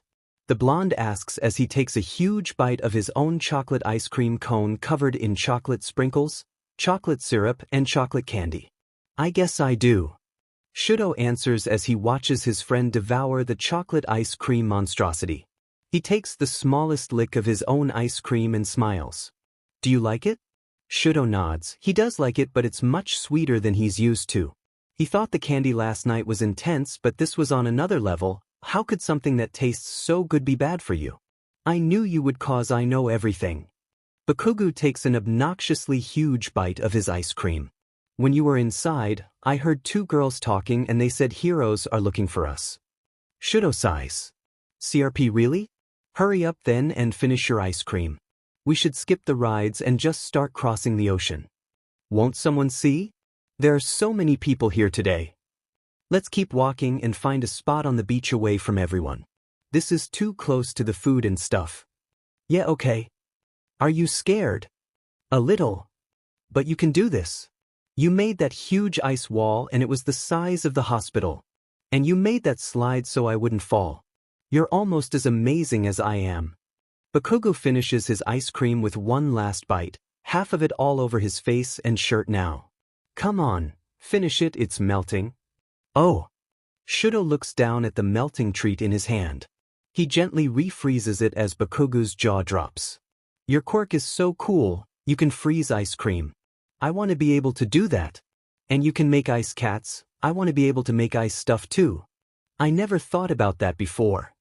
Shudo tilts his head a bit but then smiles. Not everyone can do stuff like this, but I can. Yeah, you're lucky. Bakugo pouts. I want your quirk and mine too. If we had a kid when we're grown up they could have both. Shudo says nonchalantly as he slowly eats his ice cream, refreezing it again as it melts. We can't have a kid, stupid. My mom explained that to me once. It was not fun hearing about where babies come from. Bakugo shivers at the memory. You don't want to know. I heard my dad talking one time to someone and he said there's new science stuff that can make two dads or two moms be able to have a kid. It's for people who want kids with better quirks. There's more options now. He said that. People don't have kids just so they can have their quirks. Bakugo scoffs at that. My dad did. But wasn't he married to your mom? Didn't your mom want you? I don't know. I just know my dad said I was created to have both fire and ice and I do, so now he doesn't need to make more kids. Well, a CKS for him because you're my friend now and he won't ever see you again, so he's just gonna have to make more kids, but I hope he never gets another one as awesome as you. Now finish your ice cream already and stop refreezing it. The boys quickly walk down the beach away from as many people as possible. Every time someone looks their way it makes Shudo nervous. Did they know who he was? Bakugo bought him a hat and sunglasses to wear so he doesn't think anyone will notice him without seeing his hair or eyes, but he can't help being paranoid. They're so close to getting away, but they still have a long journey ahead of them. Watching the waves come and go only makes Shudo more nervous. The ocean is bigger than he can even see. What if he gets tired and can't make more ice? What if the waves are even bigger in the middle of the ocean? Will they actually get to America before it's dark out? He follows behind his friend who looks so confident and wishes he could feel the same way. It must be nice thinking you're better than everyone else. Maybe someday he'll be able to think like that too. After they walk along the beach for a while, they finally reach an area that's secluded from everyone else. No lifeguards near here either, so they shouldn't be caught. They sit next to each other in the sand, watching the waves as they take a break from all the walking around they've been doing. Bakugo doesn't talk much and Shudo appreciates the silence. Maybe I am going to miss my mom and dad. The older boy suddenly admits as he hugs his knees to his chest. Oh. Shudo hugs his knees as well as his eyes start to fill with tears. He knew his friend wouldn't really want to run away with him. It was a dumb plan from the beginning. Shudo watches as Bakugo wipes tears away from his own red eyes and stands up. We should start going now. The blonde says, extending his hand down to help pull Shudo up. You still want to go? Bakugo nods and wipes his eyes again. I have to for you. If I'm going to be a hero, I have to help people and you need my help. You need that more than I need my mom. Shudo doesn't know what to say to that. It's still unbelievable to him that anyone would care this much, so much that they'd give up seeing their own mom and dad just to be with him. He lets Bakugo lead him closer to the waves until their feet are in the water. Bakugo nods at him in reassurance. Shudo closes his eyes, squeezing his friend's hand harder before finally letting go. He uses as much strength as he can, and when he opens his eyes he sees another huge ice block like the one at the hospital extending into the ocean. You did it! Bakugo gleams as he steps onto the ice, pulling Shudo along with him. It's a bit of a struggle walking on the ice with how slippery it is and with the waves crashing around them. A horrible bad feeling suddenly develops deep down in Shudo's gut as they make their way further into the sea. They haven't gotten that far yet before he needs to make more ice, and that's when he knows this is never going to work. He's already exhausted. We have to go back. Shudo yells over the sound of the ocean crashing around them. What, why? Bakugo shouts back at him as the ice begins to crack. Because I can't do this. Shudo cries out as the ice in front of them starts to crumble away. In an instant, the ice beneath them cracks into pieces and Bakugo falls into the ocean. Katsuki! I can't use my quirk in the water. The older boy tries grabbing onto the small block of ice that Shudo is still desperately holding onto. Shudo kneels down and reaches out for him, but the water is too powerful and pushes his friend under. Shudo suddenly falls into the water as well, unable to keep his grip on the ice which keeps breaking apart with the waves. He continues making more ice to grab onto, but it's no use. He doesn't have the energy to form any more and his body is getting dangerously cold. The water keeps going over his head as he tries looking for the other boy. Katsuki! Shudo screams again as he watches his friend get further away from him. He starts to get dizzy and gasps for air as he's knocked underwater yet again, tumbling and falling further and further down. He feels himself losing consciousness just as he sees something blue and red come toward him and pull him up. In the blink of an eye, he's suddenly out of the water. It's all still a blur as he fights to keep his eyes open. What feels like an eternity later, Shudo realizes he's back on the beach being held by someone. Can you hear me? He hears a voice call out to him. He blinks a few times as he coughs up water. When his vision starts to come to, he wonders if he already died. All Might. Shudo whispers so quietly he's not sure he actually said it out loud. He coughs up more water as he tries to catch his breath. He's suddenly placed down onto the sand. When he finally stops coughing, he sits up and gasps at the sight before him. He's pretty sure he's not imagining it this time, and All Might really is right there in front of him doing chest compressions on his friend. Katsuki! Shudo cries, stumbling over to them. Sit down and stay back. All Might tells him. But he's my friend. Shudo sobs as he falls to his knees. I don't want him to die. Just then Bakugo coughs and opens his eyes. All Might lets out a sigh and gently hugs the red-eyed boy. He reaches out and grabs Shudo too, holding both boys close in a tight hug. We were all so worried. All Might breathes out. All Might. Bakugo tries shouting but his voice is weak. He coughs up more water and All Might places him onto the sand. It's fine now, I am here. The number one hero gives them a soft smile and Bakugo begins crying, out of happiness or what he's not sure, but the tears won't stop. Are you okay? Can you breathe all right? Are you really here?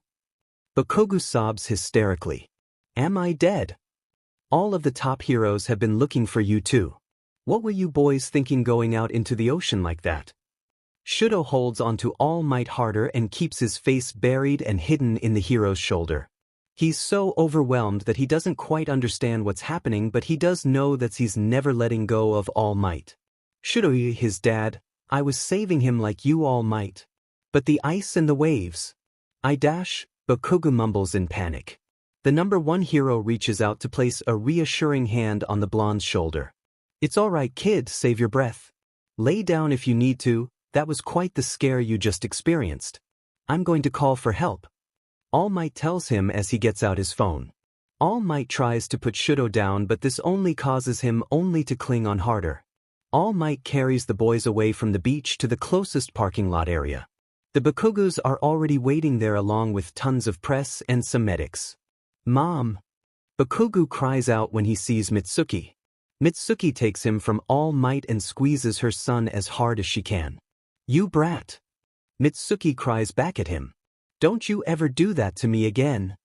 I won't. Bakugo sniffles holding onto her. Mitsuki thanks All Might who tells her he was glad he found them in time and that they seem to be okay.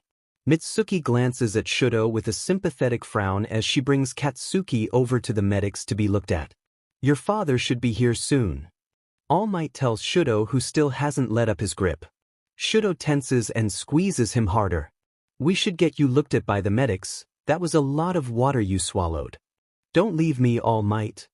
Shudo croaks out as he cries into All Might's chest and wraps his arms around the hero's neck.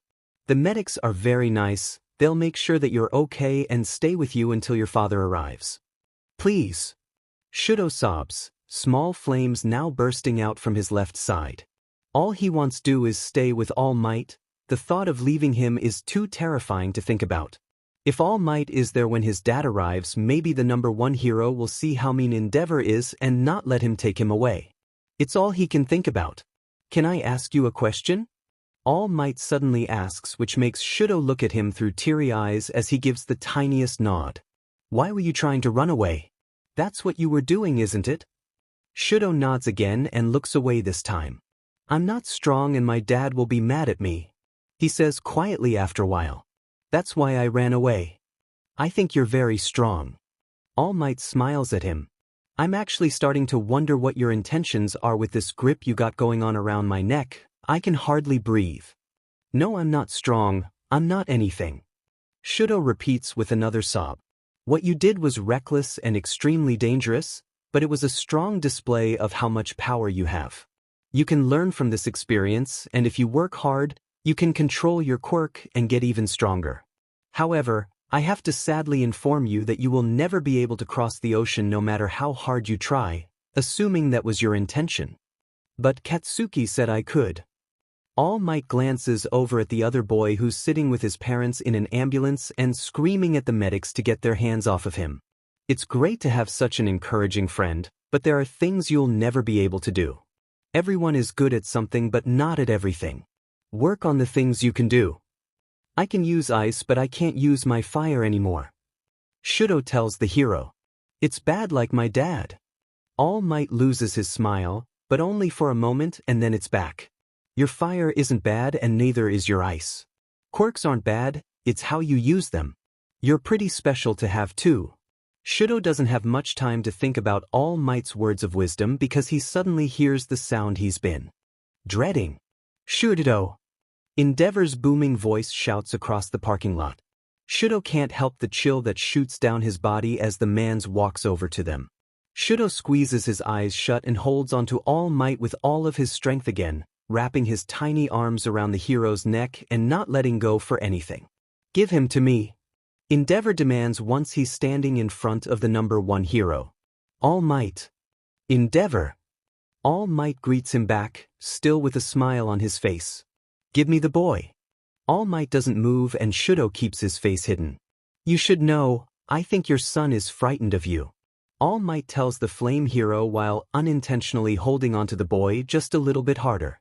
I suggest you hand him over before causing a scene.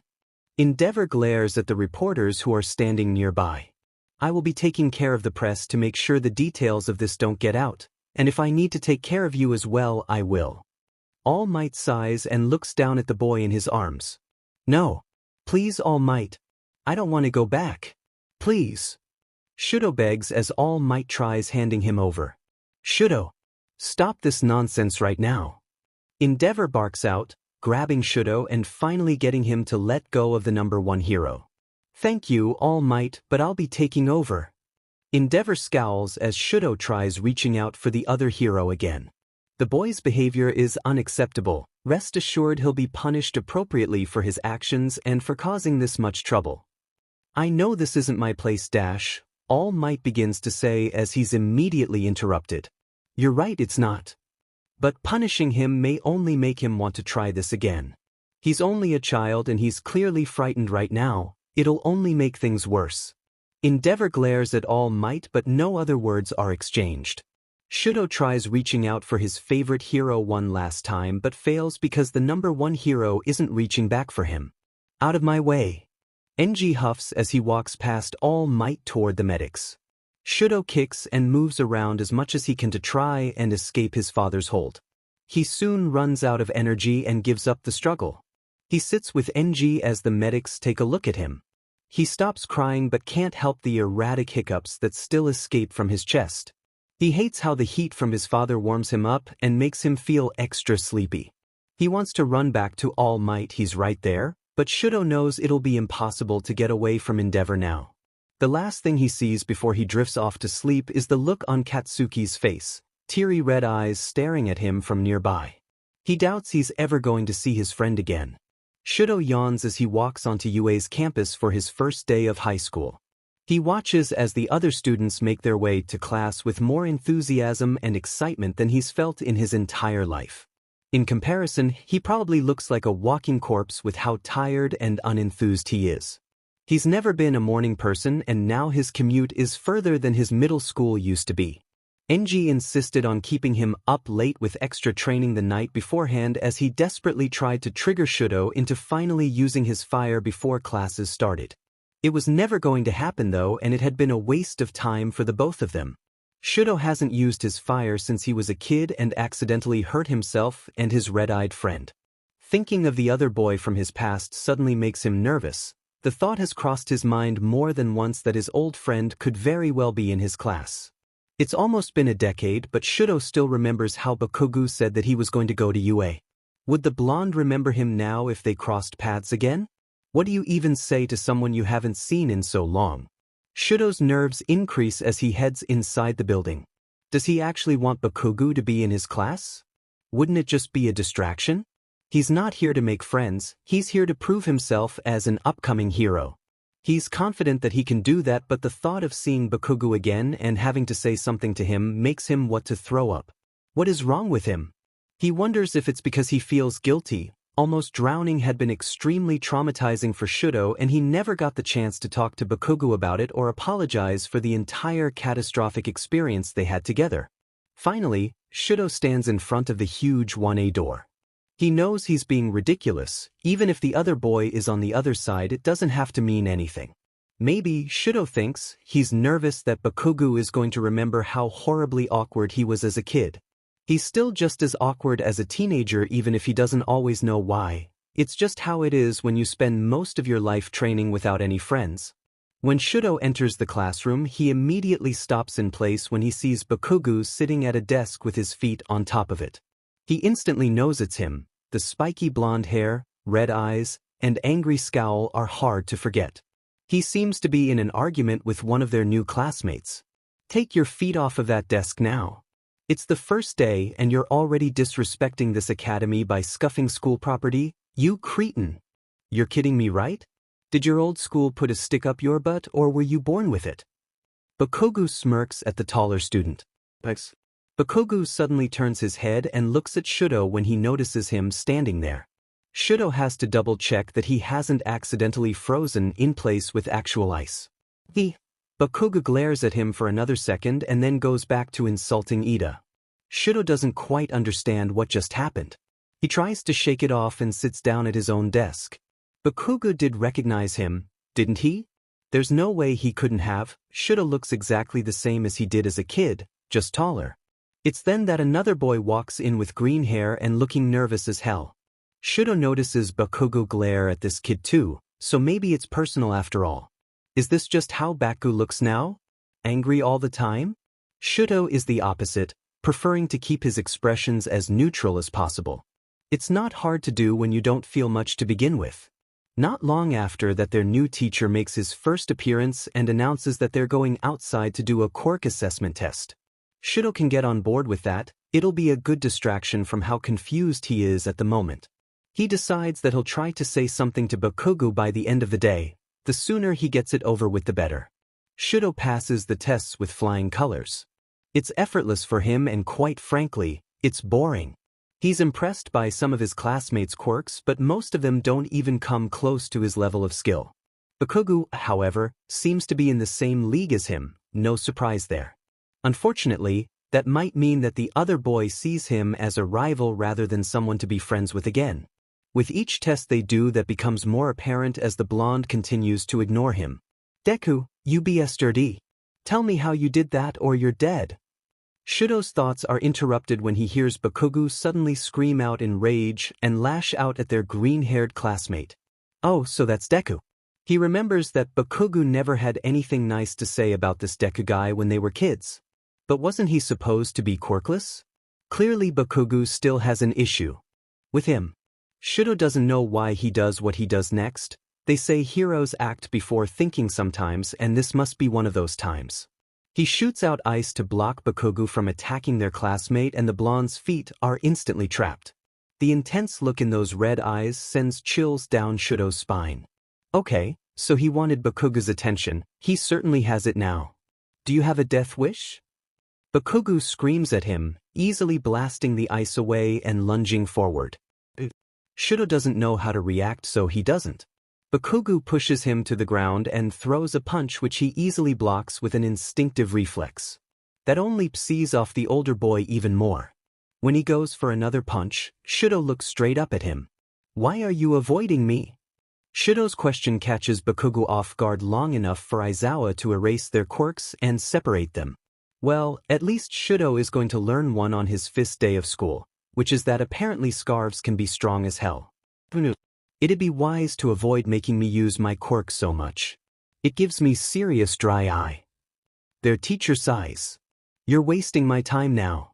Whoever's next can step up. Once Aizawa releases them, Bakugo and Shudo go back to stand with the rest of their class as the test continues. Bakugo's not even trying to be subtle now. He's glaring right into Shudo's soul. I'm not avoiding you, I just have nothing to say. Bakugo tells him as they move on to the next test. Shudo can't pretend those words don't hurt. Nothing to say?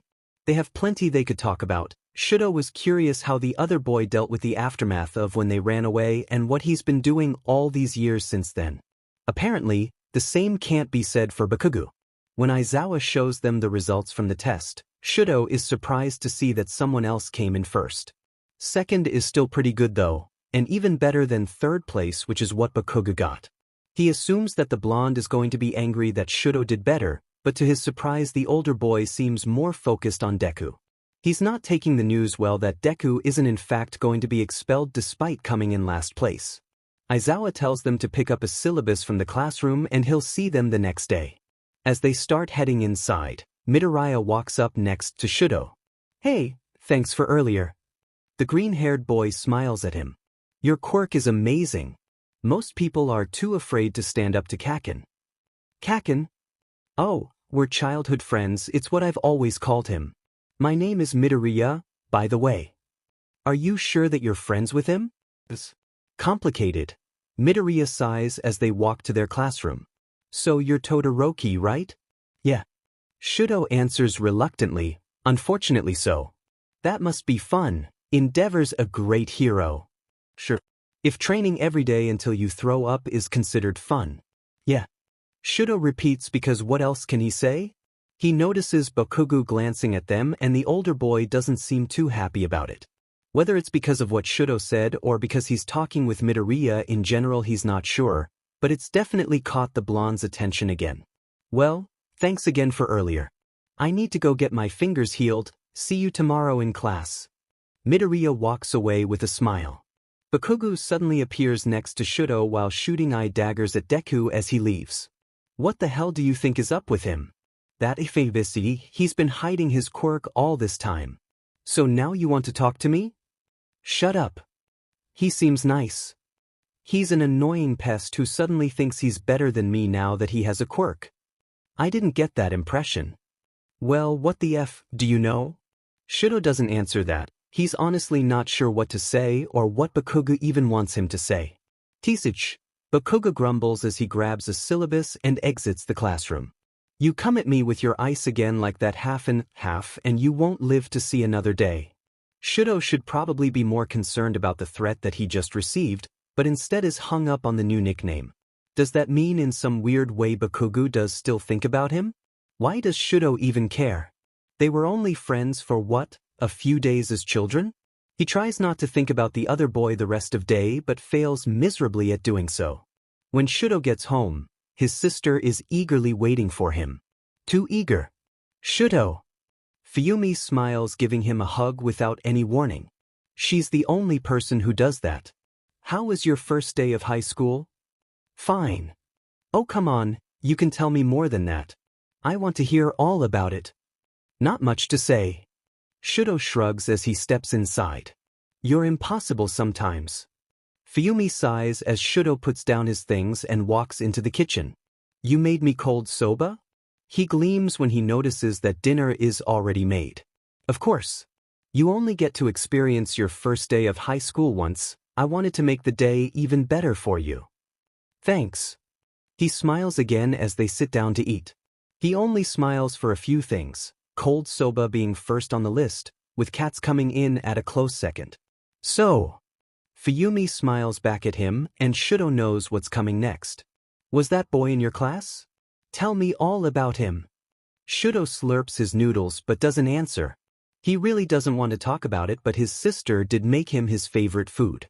She probably only did that to bribe him to talk more about his day though. He wonders if his mom would have been like this too or if this is just a big sister thing. He decides to play dumb, which no offense to himself, but that's an easy thing for him to do. What boy? You know what boy? Fuyumi snaps and Shudo knows he needs to give her a real answer or she's never going to leave him alone about it. Yeah. He was. Oh, I'm so happy you got to see him again, Sho. I know it was hard for you after what happened. He seemed like he really wanted to be your friend. Not so much anymore. Oh, Shudo, what did you do? Why do you assume it's my fault? Did you even say hi to him? I love you, Fuyumi, and your cooking, but I don't want to talk about Bakugo right now. Did he not remember you? We're not suddenly friends again, so just drop it. Well, it's only the first day. You have 3 years to become friends again. I doubt it. With that attitude you aren't going to make any friends at all. Fine by me, that's not what I'm going there for. It's high school, Sho. It would do you some good to be more social. I'll try my best. No, you won't. Yeah, probably not. Shudo shrugs again and finishes slurping his noodles. Ugh, what am I going to do with you, little brother? The next day, All Might enters the classroom and announces that he's there to teach them their first basic hero training exercise. It's weird seeing the number 1 hero again. Shudo never quite worked out his feelings toward him after what happened when he was a child. If he's being honest with himself, he's still bitter about the whole ordeal. Some hero All Might was to just let Shudo go back to his shitty life with an abusive father. After they put on their new hero costumes, All Might leads them to the training location and explains their objective. Easy enough. Shudo already knows he can freeze the building and trap the villains inside. So far, school is turning out to be a lot easier than his training at home. He isn't sure if he should be grateful for that or not. What was here? To learn about exactly? When they pick teams, Shudo would be lying if he said he wasn't relieved that he didn't have to deal with Bakugo. He's not ready for another confrontation with the other boy just yet. He's a little concerned for Midoriya though, seeing how angry Bakugo is at him. When the training exercise begins, Bakugo quickly proves Shudo's concerns right. They all watch from the surveillance room as the blonde goes after Deku, almost psychotic in the way he moves. Things quickly start getting intense. Bakugo shows off his new gauntlets and his blast is stronger than usual. He ends up blowing up a good portion of the building, which shows just how reckless he's being. However, Shudo can still see the skill involved in some of the older boy's attacks, so he feels that he should say something. He doesn't come off as a guy without a strategy, but he's actually quite intelligent. Shudo announces after Bakugo pulls off a close combat move against Midoriya. He changed his trajectory in midair using a blast that doubled as a smoke screen. He finishes his thought. It's true, Bakugo looks like he's acting completely on impulse, and in some ways he is, but there's more to it. He isn't too surprised when Bakugo loses despite his obviously powerful quirk. It didn't seem like the blonde worked with his teammate at all, and that cost him the match. Shudo notices how confused and defeated Bakugo looks when they're discussing the results. The older boy most likely isn't used to losing very often. Shudo is up next, and just as he predicted, he's able to freeze the building and claim victory within minutes of the challenge starting. He wishes he could have seen the look on Bakugo's face as he witnessed how effortlessly Shudo won. Bakugo doesn't say anything the rest of the class and keeps to himself in the background as the other teams complete the exercise. Shudo gives his commentary every so often. He's good at evaluating his classmates' strategies and might as well show off his observation skills. When everyone is done, Shudo isn't sure if Bakugo is going to say something to him. Instead, someone else wants a word. Young Todoroki. Shudo hears his name as everyone else makes their way out of the observation room except for him and All Might. I wanted to take a moment to say that I'm glad to see you're doing well. Your confidence is through the roof. I never got the chance to apologize to you for all those years ago. You remember me? Shudo isn't sure why he's surprised. Of course I remember you. What do you want, for me to forgive you? Shudo doesn't mean for that to sound so cold. Or maybe he does. Does he? Oh. No, I suppose not. That's up to you. I want you to know that I never stopped thinking about that day, and how truly sorry I am that I wasn't able to help you in the way that you needed. I know it must have felt like a letdown. Shudo sighs, he's heard that before. I get it. My father has power and money, and it wasn't worth getting involved just to help me. All Might's smile disappears, a rare sight to see. I'm here for you now. The number one hero places a hand on Shudo's shoulder. And young Bakugo as well. After seeing today's events, I'd say he still has a long way to go. However, I was impressed by your skill and quick thinking. I'm excited to see what else you can do. I don't need you. Shudo calmly brushes All Might's hand off of him. It's true, everyone that Shudo knows has let him down in some way, and he's had to fight his way through his childhood. He's used to being on his own. The only person he knows who had truly wanted to help him was Bakugo, but now the blonde seems to hate his guts for whatever reason. I don't need anyone. He walks away from All Might before letting him speak again. He doesn't want to hear anything he has to say about the past, and hopefully the hero gets the hint. Shudo isn't going to forgive him. He can appreciate the hero that All Might is, but he did let him down when he needed someone the most. Endeavor isn't the only hero he holds a grudge against. The first night Shudo returned home after he ran away, he cried and cried until he ran out of tears. If All Might couldn't save him, then no one could. It had been an odd few months after that incident. Shudo had expected severe punishment but instead was allowed to rest and play with his siblings. Endeavor had even kept his distance, and there was no training for a while. When a random lady kept coming over and asking Shudo if he was happy, of course he had naively said yes each time. He was happy that he didn't have to train and he got to play every day with Natsuo and Fuyumi. It wasn't until years later that he realized he had been manipulated. He had messed up his only chance at getting help from a social worker by telling her that he was happy, and unfortunately she had believed him. Shudo's training resumed after she stopped coming by, and that's when reality hit him. It was all a lie. His father was never going to care about him, and it had been dumb to think things were going to get better. When they return to their classroom after the training exercise, Shudo notices that a certain someone hasn't returned with them. He overhears some of his classmates talking about how Bakugo decided to leave and they aren't sure if he's coming back. Shudo doesn't believe that the older boy would just give up so easily, but he doesn't know him that well anymore. Midoriya enters the classroom after having his arm healed and wonders the same thing that Shudo has been thinking. When he leaves to go after Bakugo, Shudo decides to follow him. He listens in on their conversation and is shocked at what Deku admits to. So his quirk isn't his? He feels bad at how upset Bakugo seems to be, to the point that he looks to be holding back tears. All Might tries talking to him, but it only upsets the blonde further. When Midoriya and All Might finally head off, Shudo runs to catch up to Bakugo.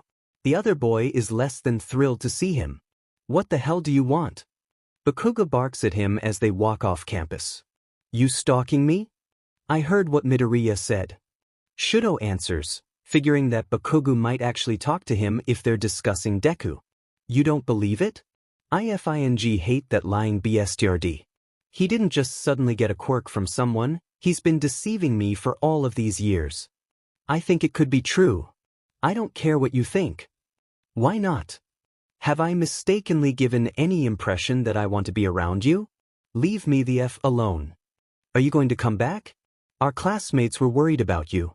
F all of them. But are you? I have to come back to prove to all you idiots how much better I am than everyone. Especially you. I saw you're smug but thinking you're above everyone else when you froze that building. I've been training for 10 years. Shudo deadpants like it's obvious. Of course I'm going to be at a higher skill than everyone else. You want a FING medal or something? No. They continue walking in silence after that because Shudo doesn't know what else to say. He also doesn't know why he's following Bakugo. The fact that the blonde hasn't actually tried to get him to go away must mean that somewhere deep down inside maybe he appreciates the company even if he won't admit it. Before he knows it, they're at what he assumes is Bakugo's house. He hadn't intended to walk the blonde home. But here they are. The other boy starts walking toward his front door and Shudo figures he should say something before heading off to his own house. Just because you lost today doesn't mean you aren't good enough. You're obviously strong and you know it. Bakugo pauses for a moment before saying anything back. If you ever show up at my house again, I'm going to get a restraining order against you. That wouldn't be very wise, that would make school difficult because we're in the same class. Bakugo doesn't turn around or reply to him. Can I walk with you again tomorrow? Shudo says before his brain has the chance to question whether this is a wise thing to ask. No, Bakugo responds and goes inside his house, slamming the door shut.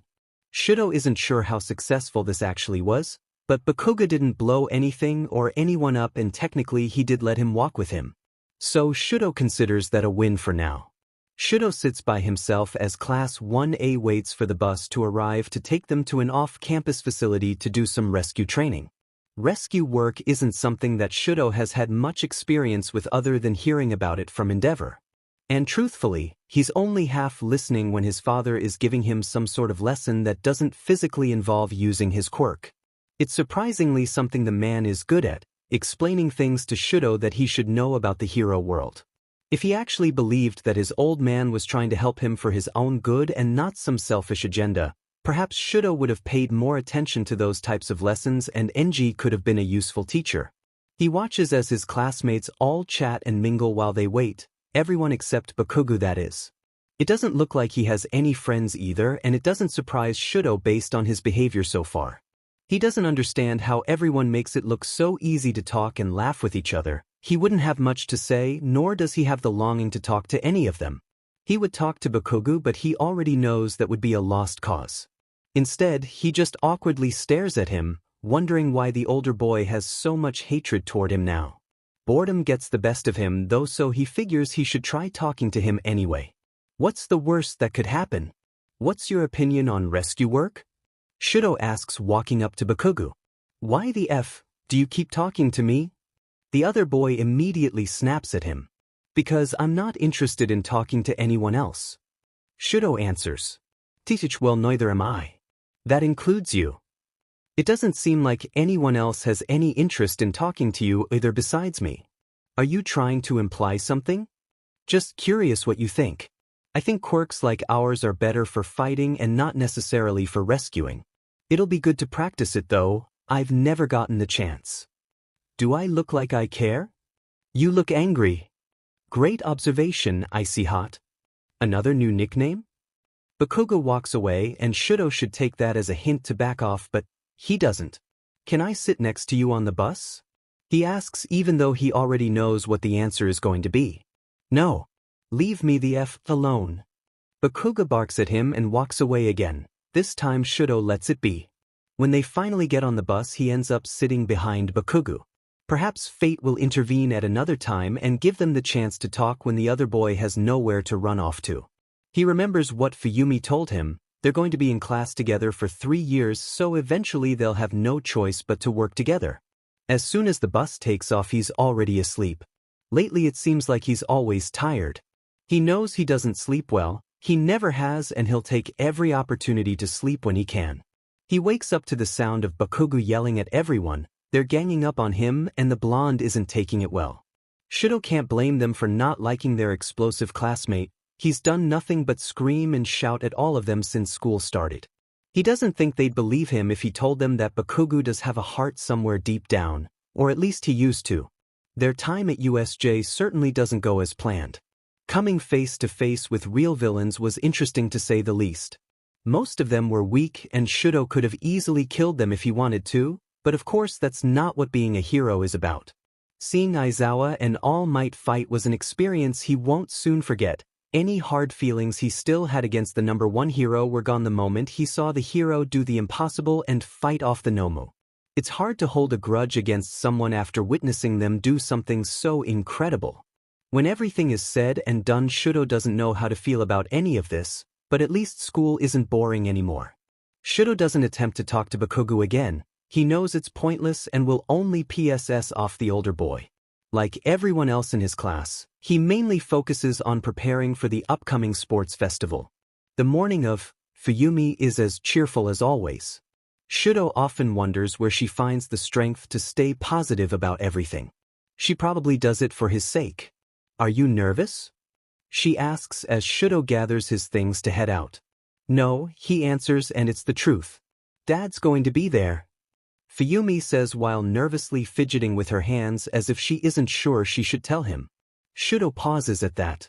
How do you know? He told me. Well, he didn't tell me. You don't talk to him, that's why. I have nothing to say. I just thought you should know.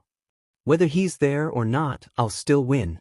I'm sure he expects me to use my fire, but I won't. Just do your best. Fuyumi smiles at him. Don't let him upset you. And use your fire if you need to, it has nothing to do with Dad. Shudo sighs as he opens the door to step outside. They've had this talk so many times during the last decade. His mom used to tell him the same thing, and Bakugo in his own way had told him as well when they were children. Even All Might said it all those years ago. Still, he can't bring himself to use it. He has an ice quirk and that's who he is. He won't give his father the satisfaction of seeing him use fire too. Thanks. Is all Shudo says as he leaves. It's going to be an interesting day.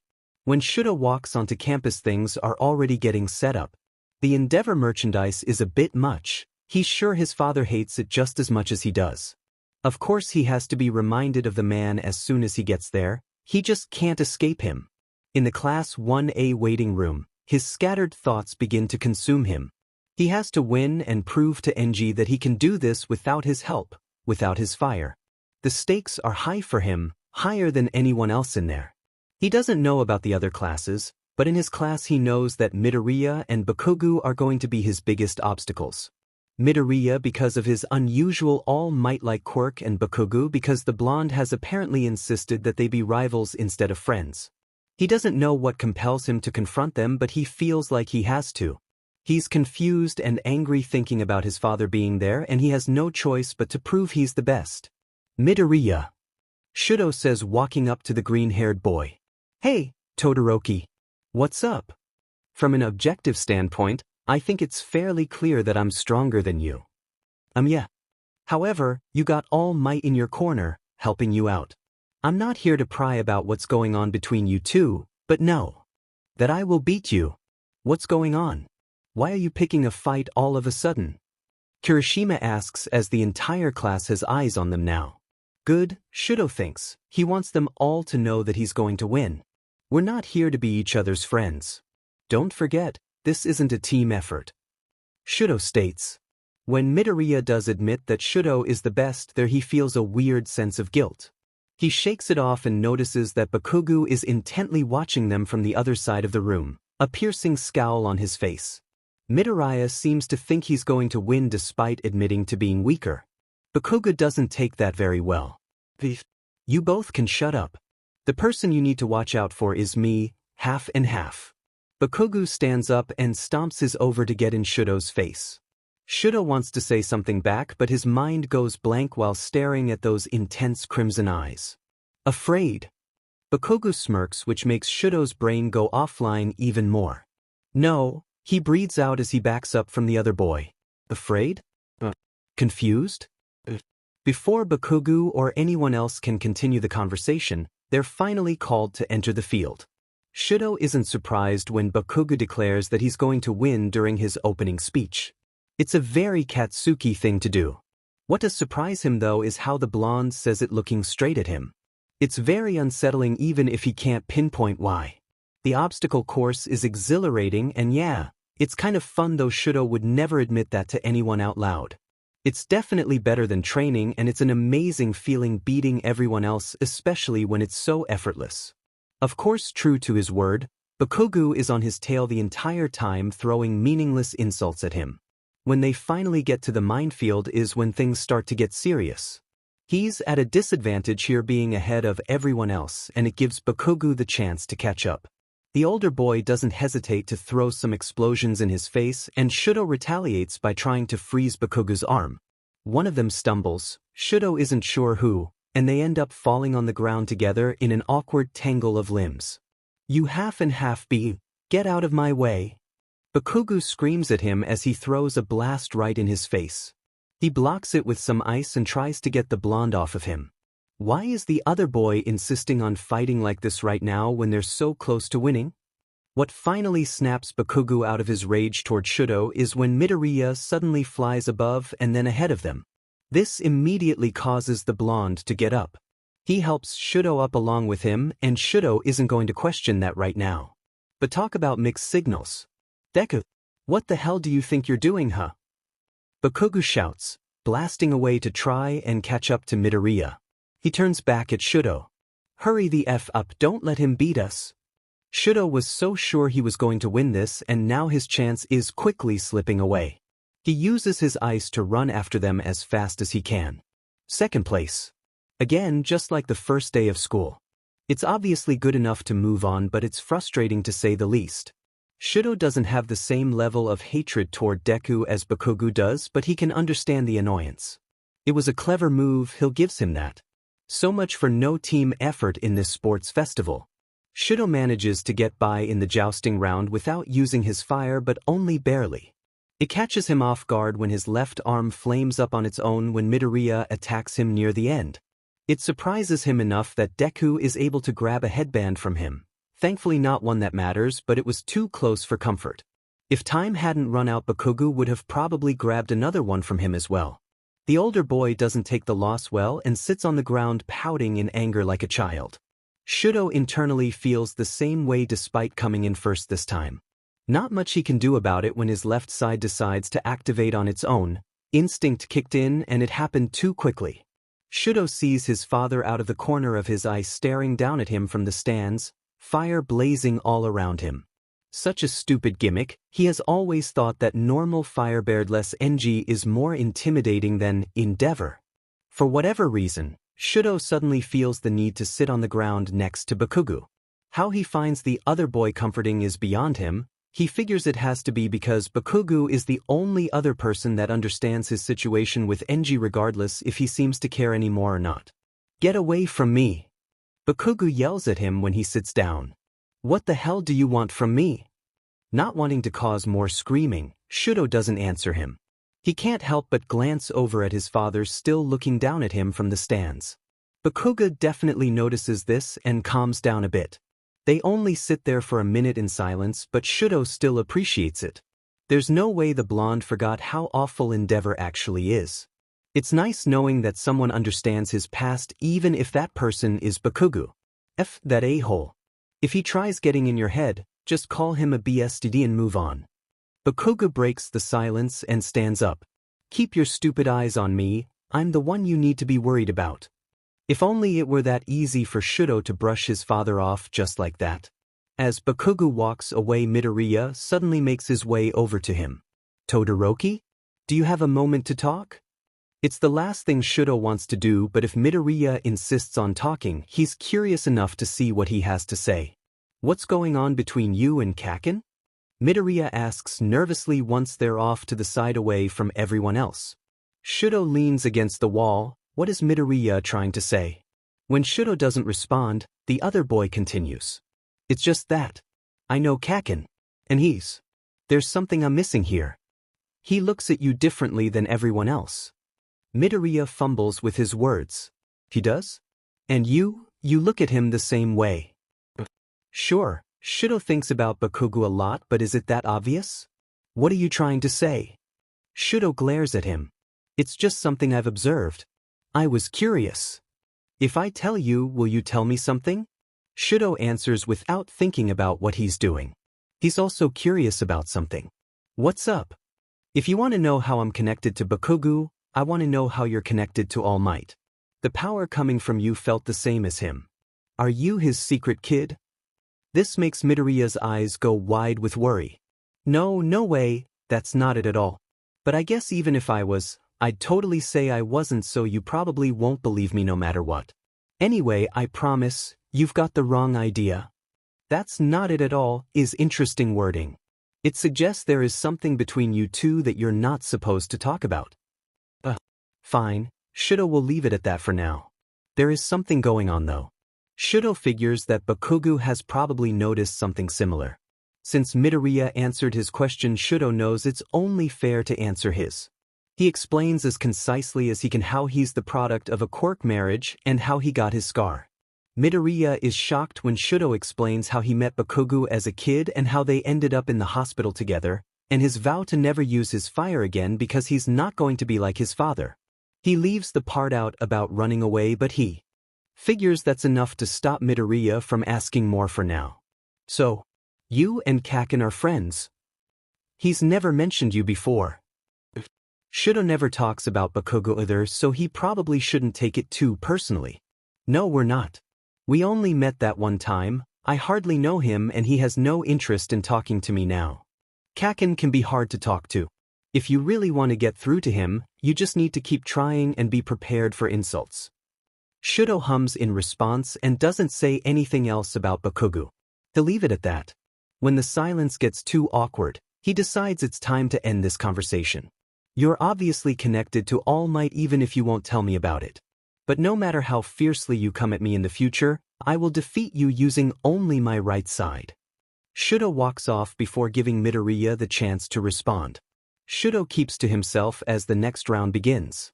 It's no surprise when Midoriya wins his match, and he knows that means he's going to be facing him soon, likely Bakugo as well after that. This first match isn't going to be anything special. Shudo doesn't even know who he's up against. As he makes his way through the hallway to enter the field, of course the one person he doesn't want to encounter is standing there. When Endeavor calls Shudo a masterpiece, his masterpiece as if the guy owns him, for the millionth time, it takes all of his self-control to not completely lose it. It's been a while since Enji has referred to him as his son. He's always a masterpiece or a creation, an experiment. He treats him like a piece of property and Shudo hates it. His father is just as sad as he is, and while it isn't much, it gives him some satisfaction seeing the man so angry over him refusing to use his left side. There are so many things Shudo could say back to him, but he goes with Bakugo's advice and simply calls the man a BSTD as he walks past him onto the field. He does his best to ignore his father's words but fails miserably at doing so. A masterpiece. A disgrace. He can't stop the intrusive thoughts and it only makes him angrier. He needs to prove that he means it when he says he'll win with only his right side. Shudo likes to think he's decent at keeping his emotions under control, that he's calm most of the time while keeping his feelings to himself for no one else to see. But the truth is, he's probably just as angry as Bakugo is most of the time, but instead of letting it out all of the time like the blonde does, he can't help but let it build up until he finally snaps. It doesn't happen often, but unfortunately for him and his opponent, it's happening right now. He can feel the stares from everyone as they gaze at his stadium-sized ice wall. If he wasn't so upset, he'd be impressed with himself too, but he knows it was uncalled for. It upsets him even more knowing that this side of him is from his father. He truly doesn't understand how his sister doesn't have the same anger issues that he, Natsuo, and their father all seem to have. He hopes she isn't watching. Sorry, I was angry. Shudo walks over to his imprisoned classmate and uses his left hand to free him. He finds himself unable to make eye contact with the guy because he knows he was in the wrong. He won this match but definitely doesn't feel too good about it. He wonders what Bakugo thinks. As the matches continue, Shudo does his best to calm down before he has to fight again. He's confused and angry but doesn't know how to deal with it. He never has. He even has a hard time concentrating on Bakugo's battle. It doesn't help when everyone keeps booing at the blonde for not going easy on Uraraka just because she's a girl. He wants to tell them that Bakugo isn't that heartless and he's being smart by not underestimating her. Shudo thought that he was ready for his match against Midoriya, but he was wrong, so very wrong. It was already bad enough that because he used so much of his ice he could hardly feel his right side from how cold he got, but to have the other boy berate and tell him that he needs to use his fire with his full strength if he wants to become a hero, well, Shudo thinks he should just use it to shut everyone up about it. As soon as he has that thought, it happens and the power feels insane. He's using both sides and he has no idea what he's doing for a moment. He can't recall this ever happening before. His thoughts continue to overwhelm him as he thinks about his mom, Bakugo, and now Deku telling him that his fire is his. He feels himself start to tear up but quickly stops it before unleashing more power to end the fight. He feels different after his match with Midoriya. He doesn't understand why, but he's even more confused now. His next match goes fine. He's able to defeat Ito with little effort and without his fire.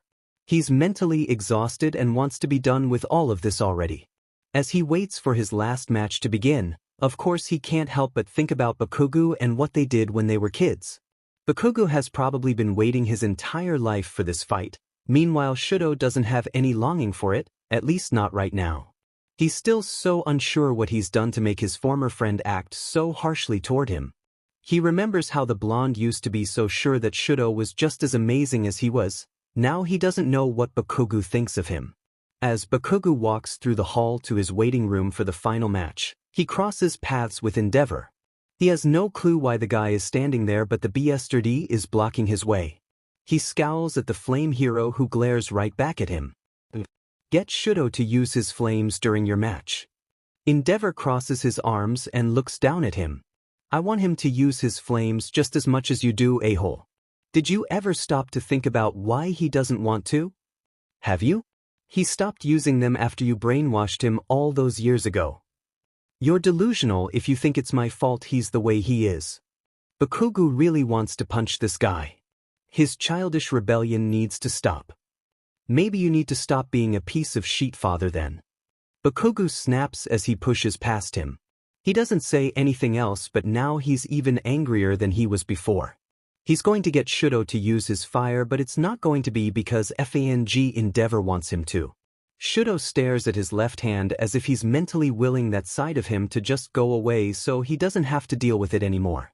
Suddenly the door kicks open and Bakugo is standing there glaring at him. When Shudo looks over at him, the red eyes soften but only for a moment before shifting back to a look of annoyance. Huh, what? This isn't, even if I got the rooms wrong, don't think that means anything. Bakugo scowls and huffs his way over to Shudo. You didn't mean to come in here? Shudo's not sure he believes that. Of course not. I don't want to talk to you about whatever issues you seem to be having today. You better bring all you got to this icy hot. Midoriya. That freak. It's all between you and me now. Focus on the match. That's the only thing I give a DMN about. Don't think about your shitty dad or Deku. Don't hold back and you better use your flames on me. Bakugo kicks the table that Shudo is sitting at and it makes the younger boy flinch back. Shudo's clearly not the only one dealing with emotional issues today. You owe it to me. Shudo frowns at that. Bakugo isn't wrong, everything he's saying makes sense, but it's just not that simple. Can you prove it to your a-hole dad and me that your fire is yours? I don't know that I can. Shudo quietly answers and looks away with a sigh. Even if he's somehow able to get over the confusion surrounding his feelings toward his left side, there's still the other issue of trying to ignore what happened when they first met. Maybe Bakugo doesn't remember it the same way he does. Shudo wouldn't know because he hasn't had the opportunity to ask, but he certainly remembers the moment their quirks decided to blow them up. It wouldn't be like that now because they're older and much less fragile, but the scream he heard all those years ago still haunts him from time to time. Bakugo's scream when Shudo's flames literally ignited the other boy. That's not something you casually push to the side and forget about. He would have likely killed him if his father hadn't stepped in to rescue them, and that only complicates Shudo's feelings about the whole situation. I would kick your butt right here right now if I wasn't about to do that out there. Bakugo heads back toward the door. I want everyone to know I beat you at your best. Shudo doesn't know what he's going to do. This is going to be an interesting match. As soon the match begins, Shudo relentlessly shoots his ice at Bakugo, hoping that by some miracle it'll end things quickly. This strategy would have been more than enough to overtake most people, but Bakugo isn't just some ordinary opponent, so he's easily able to blast his way out of the ice as he makes his way toward Shudo. As much as Shudo wishes that he didn't have mixed feelings about this fight, he does, and it's already causing him to lose the upper hand. He doesn't want to hurt Bakugo, and no matter how much he tries to convince himself to go all out, he can't shake the urge to not harm him. He wouldn't hurt him in any permanent way, nothing more than a trip to Recovery Girl at best, but there are definitely some mental roadblocks up that are preventing Shudo from unleashing enough power to defeat the other boy. Bakugo, on the other hand, seems to be doing everything in his power to get Shudo to use his fire. It doesn't take long for Shudo to notice that all of Bakugo's attacks are being focused on his left side. The blonde is also holding back and is more than capable of doing more harm than he is actually doing. This goes on for a few minutes, a back and forth of ice and explosions that do little to progress the battle. The only thing it does succeed in doing is exhausting Shudo to the point that his entire right side is covered in frost, even his hair has ice in it now. When Shudo is clearly reaching the end of having any strength left to fight, Bakugo is ready to snap, and that's how Shudo finds himself suddenly pinned underneath the older boy after getting his butt kicked during close combat.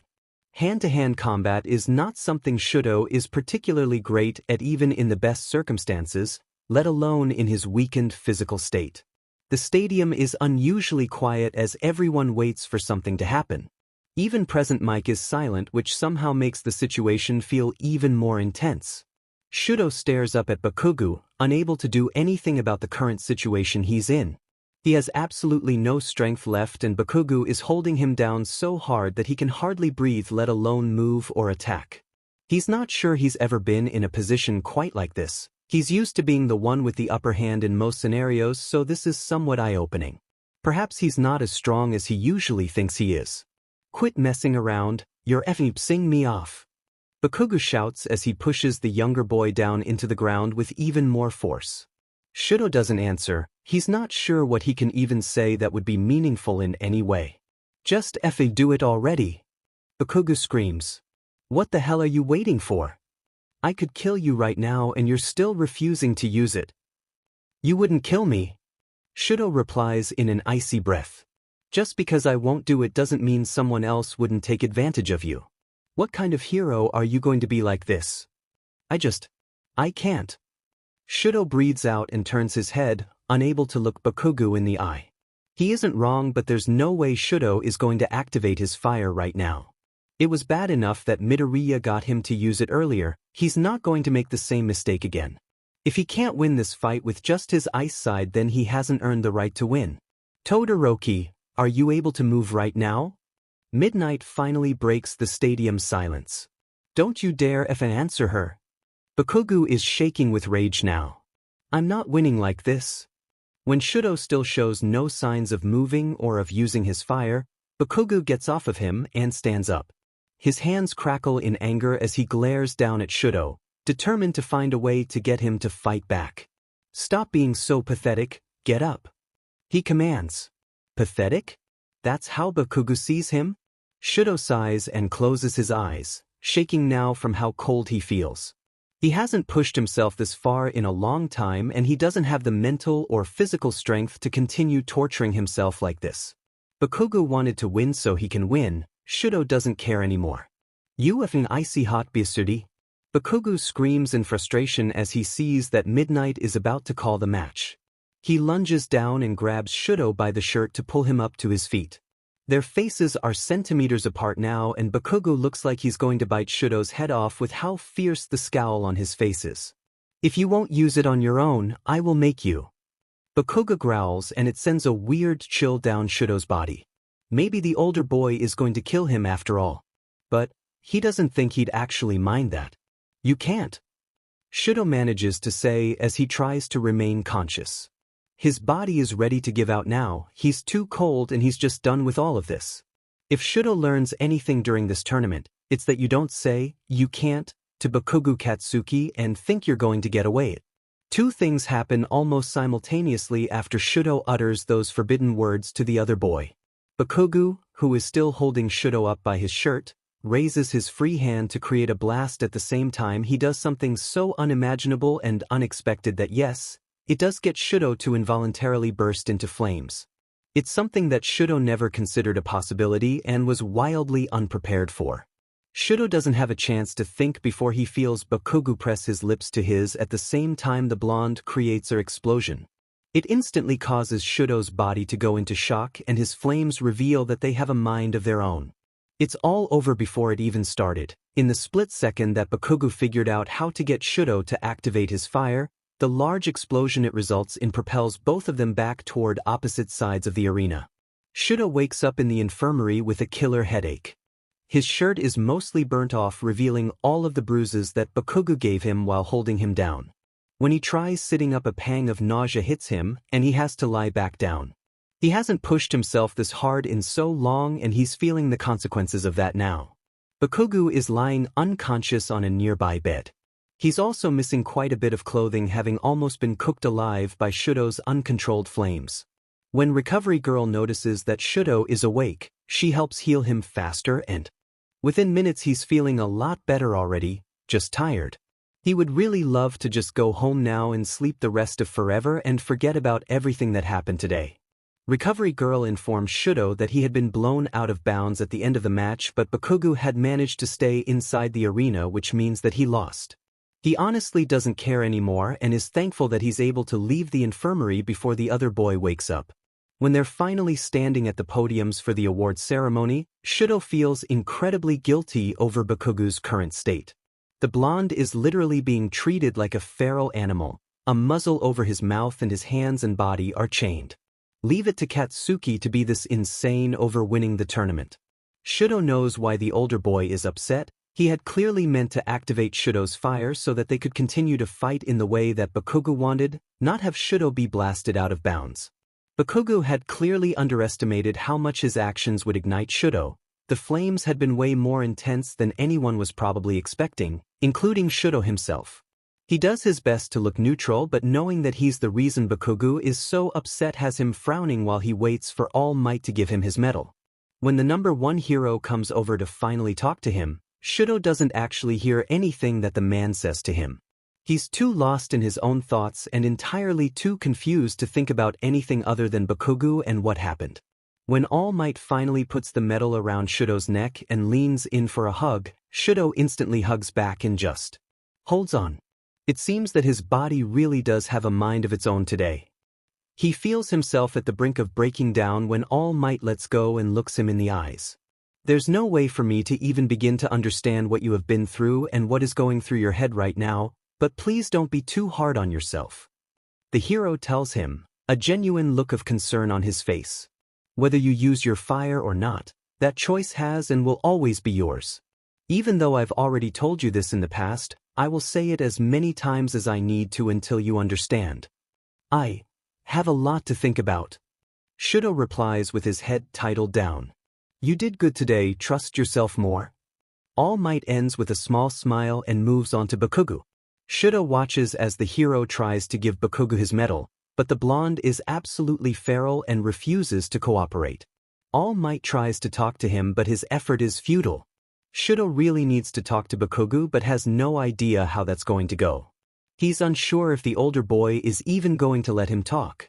By now Shudo has realized that no one actually saw what Bakugo did to trigger his flames, but he certainly knows and he can't just ignore it. They're going to have to talk about it eventually. Shudo is lucky enough not to run into his father at all after the ceremony is over. He's positive that he set the man off by losing the match, so mission accomplished there, but he's not ready for a confrontation yet. Back in the classroom, Bakugo is still fuming over the day's events. Shudo desperately wants to say something to him, anything, to try and make things better. Normally he wouldn't care about upsetting someone this much, or at all really, but this is different. This is Katsuki, the boy who was ready to give up his entire life for Shudo. Sure, they had just been dumb kids, but no one else had ever shown him the same level of admittedly unconventional kindness that Bakugo had shown when they tried to run away from Endeavor. Aizawa announces that they have the next 2 days off to rest and then dismisses the class. Bakugo is the first to leave, so if Shudo wants to talk to him he's going to have to do it now. He follows after him but the older boy is determined to leave as quickly as possible. "Quit following me." Bakugo snarls, not even turning around to acknowledge Shudo as they walk off campus. "I know that you're angry." Angry? That's an understatement. "I'm sorry." If Bakugo won't let him say anything else, he can at least get out an apology. "Too effing late for that, don't you think? What you did at the end of our match. Was that? Did you?" Shudo begins to say but doesn't know where he's going with the thought as the words fumble out of his mouth. Does he really want to know why Bakugo kissed him? It had to have been a strategic move, but he needs to hear that from the blonde himself that that's all it was and not something more. It couldn't have meant anything, right? "I didn't do anything." Bakugo snaps, finally turning around to face the younger boy with a scowl. "Get the hell away from me, you humiliated me enough for one day." "I think you did that yourself." Shudo answers before thinking. He takes a step back as Bakugo suddenly blows up his medal in response. Shudo is failing miserably at not pissing the other boy off more than he already has. "Shouldn't we talk about this?" Shudo asks, trying his best to move forward from this. No, I'm not talking to you after what you did." Bakugo growls and walks away. With a sigh, Shudo finally gives up. Following Bakugo is only going to make things worse, and the blonde is clearly not going to talk about anything right now. He heads to his own home instead, desperately hoping that Endeavor isn't there. Of course, Fuyumi tries talking to Shudo as soon as he steps inside, but he's definitely not in the mood. She congratulates him for placing second and he thanks her before retreating to his room. Inji doesn't appear to be home yet and Shudo appreciates the silence as he crashes onto his bed and stares at the ceiling. So many thoughts consume his mind that he's unable to rest. The first issue is the kiss. He knows that it did happen despite Bakugo's denial because his fire wouldn't have been triggered otherwise. What's more confusing is why. Contrary to what others might think of Shudo, he did have some experience with kissing because girls were always throwing themselves at him even in middle school. But none of them had ever made him burst into flames or made him feel anything at all, so this was strictly a Katsuki-related thing. He also thinks about what Bakugo had said when he was pinned underneath him while vulnerable and exhausted. Would Shudo refuse to use his flames in a situation like that against a real villain? The older boy has a point as much as Shudo hates to admit it. Even if he vows only to use his left side in life-threatening situations, his lack of training with controlling his fire could make things worse in an already dangerous scenario. He might need to start using his flames after all and use Endeavor for some guidance as much as it pains him to think about. He eventually drifts off to sleep, finally ending this long and confusing day. You need code names. Time to pick your hero identities. Aizawa announces to the class when school starts back up again. Most of Class 1A cheers in response, but Shudo is uninterested. Despite being raised to become a hero, picking out a hero name is not something that he's given much thought to. He decides to keep it simple for now and use his given name. He'll try being creative at a later time. Some of his classmates' picks are interesting but most are less than impressive. Most of them are obvious, like Invisible Girl or Tailman. Shudo thinks his name is better than those at the very least. When it's Bakugu's turn to present his hero name, Shudo is actually interested in hearing what the blonde has come up with. King Explosion Murder. Bakugu does such unexplainable things to him, and now the entire class is awkwardly staring at Shudo because he accidentally laughed out loud at Bakugu's choice. He truly couldn't help it. Most of the girls look way too happy about this. Shudo realizes that he probably hasn't even smiled in front of them before, let alone laughed. "You got a problem with my name, huh, Shudo?" Bakugu screams at him, an eye twitching in anger. At least Shudo is better than something that sounds like a child came up with. He answers, feeling brave. The older boy already hates him anyway, right? "Dude." Kaminari says in awe as the class continues to stare at him. He's right. Midnight suddenly interjects. "I'm going to say that name is a little too violent. Try again." "What do you mean too violent?" Bakugu replies, shooting eye daggers at his sensei. "How about Explosion Boy?" Kirishima suggests eagerly. "You shut up, shitty hair." Bakugu, language. Aizawa reminds him, which causes the blonde to scream out in frustration. "Fine." Bakugu shouts as he goes back to his seat to scribble down a new name. Shudo finds himself staring at Bakugu the rest of the class, which is thankfully unnoticed by the blonde himself. He shouldn't be so obsessed with him, but the other boy fascinates him. He always has, and as time goes on he only gets more interesting, if not confusing. Bakugu ultimately ends up not picking out a usable name by the end of class, much to no one's surprise. They're handed lists of their internship offers before being dismissed. Shudo receives the most, and it looks like almost every agency in the country is on there. When he sees Endeavor Hero Agency casually listed among the others, he knows what he needs to do. He's going to have to face this sooner rather than later if he ever wants to control his fire. NG is a shitty father, but Endeavor is at least a decent hero. In a real-life setting, Shudo wonders if he might be a better mentor than he is when they're training at home. Shudo hasn't been back to the agency in years and certainly has never been welcomed under these circumstances. He's always wanted to see his father in action, real action, and this is his chance. He just hopes that he's making the right decision. Summer vacation. It's not something that Shudo can say he's ever been particularly excited for, but after the semester he's been having, it could be a welcomed break, even if that means going to a training camp with the rest of his class. Anything to stay away from home. He's never been to a summer camp, so he doesn't know what to expect. He's never been camping in general.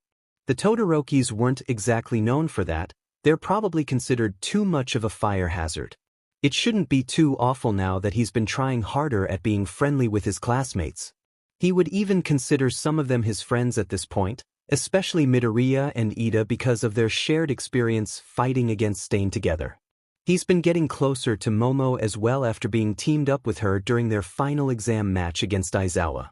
It hasn't been too long since then, but Shudo finds her oddly easy to talk to and enjoys being around her. In fact, he finds all the girls easier to talk to, and that's why he's on the girls' side playing volleyball with them during class 1, as spontaneous school pool session instead of training with the boys. While Shudo has been getting closer to some of his classmates, he's also been keeping his distance from a certain blonde at the same time. No matter what he does, Bakugu refuses to talk to him in any meaningful way.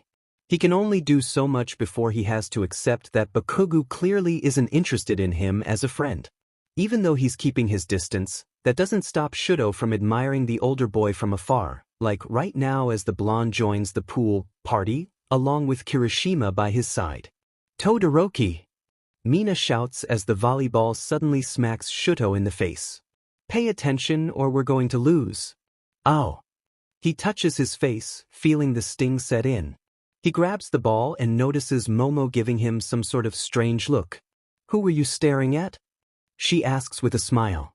No one." Shudo answers and hopes his expression doesn't give anything away. He's known for having a blank look most of the time, but he's heard that girls can be very perceptive. "You definitely were." Hagakure shouts excitedly. "Oh, was it Midoriya?" "No," Shudo replies as he quickly tries to figure out what's happening. Maybe he should have stayed on the boy's side. "Oh, was it Kirishima?" Uraraka joins in. Shudo doesn't answer this time. He definitely should have stayed with the boys. Sorry, we're making you uncomfortable. Azui says, tilting her head to the side. We're only kidding, Shudo. Momo assures him when she notices how confused he is. No, we're not. Jiru smirks. We know you're gay. I am. Shudo looks at her, unable to process his thoughts fast enough to comprehend all of this. He could be for all he knows since he's truly never given much thought to it. You don't know. Have you seen yourself? Hagakure giggles. Why do you think you're with us over here instead of over there? Jiru asks him. Because Momo invited me? Shudo replies with little confidence. Because you're her new bestie. Mina tells him with too much enthusiasm. You even called her by her first name. I think we broke Todoroki. Uraraka points out as she playfully splashes him. Are you okay? Shudo stares at them. He feels oddly ganged up on and vulnerable. He seriously has no idea how he got into this situation. Here he thought he was just going to be playing volleyball today. It's Bakugo, isn't it? Jiru suddenly smirks again while crossing her arms. Bakugo? Hagakure laughs. How could anyone find him attractive with all the screaming he does? He is the only one staring back though. Momo points out as they all turn their heads to glance over at the boys' side. Sure enough, one angry blasty boy is looking right at them. More like glaring. What did you do to piss him off? Mina asks, turning to a very confused Shudo. He doesn't know how to respond to that. He's not even going to pretend he does. Oh, he's coming over here. Uraraka shouts with a giggle. He's what? Shudo panics as he suddenly hears the voice of the one person he least expected to interact with today. Icy hot. Stop being a FING princess over here with the girls and get over there so I can kick your butt in a race.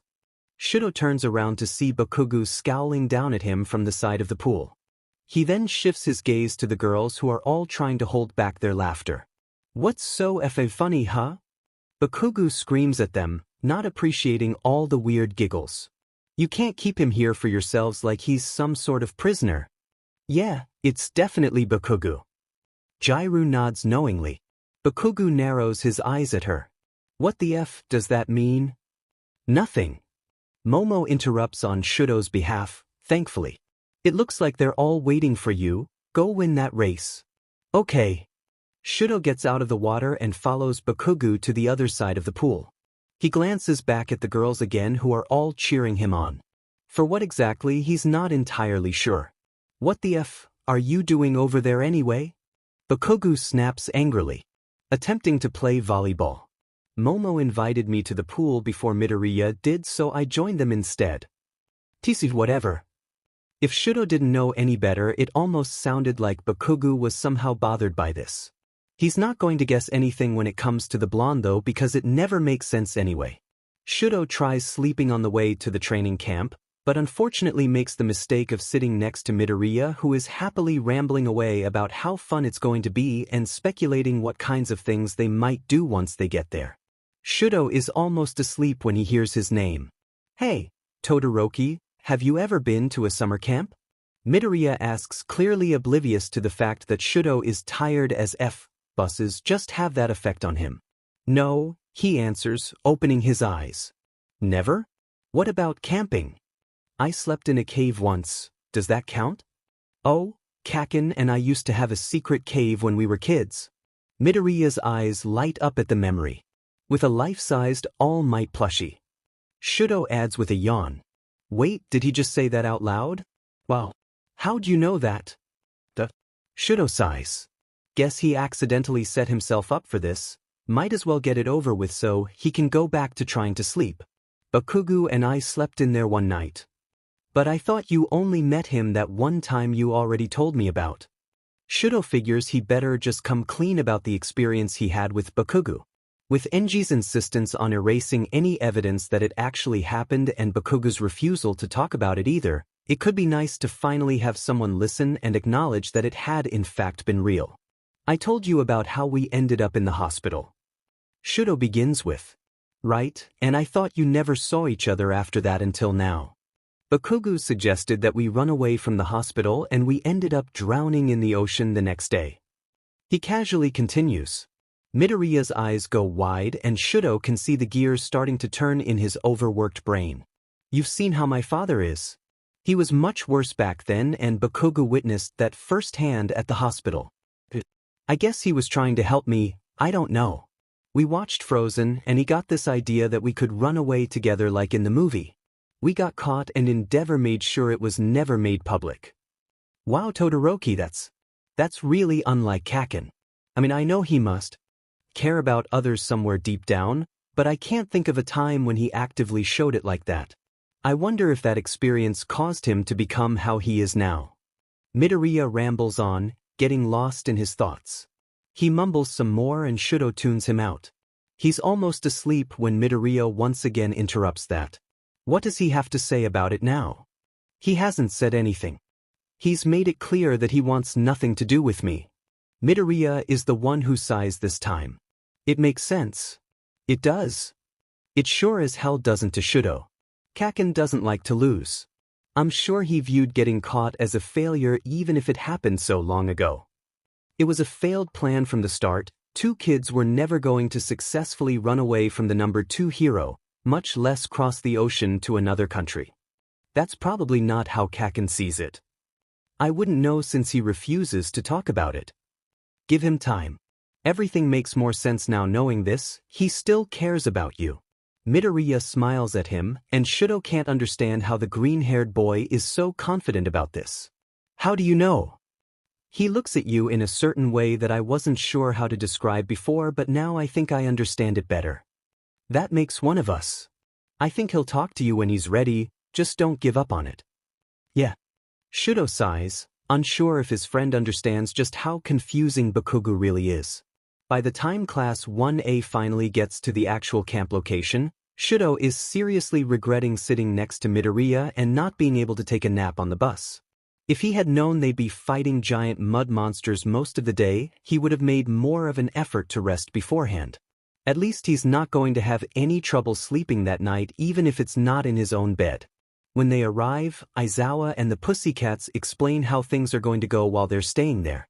Of course Midoriya has to ask about the boy who's with them and in return gets a swift kick to the ball from said boy. Clearly this kid has some anger issues much like someone else Shudo knows. That brat's got spunk. Bakugu says after watching Deku get kicked. He's like a mini version of you.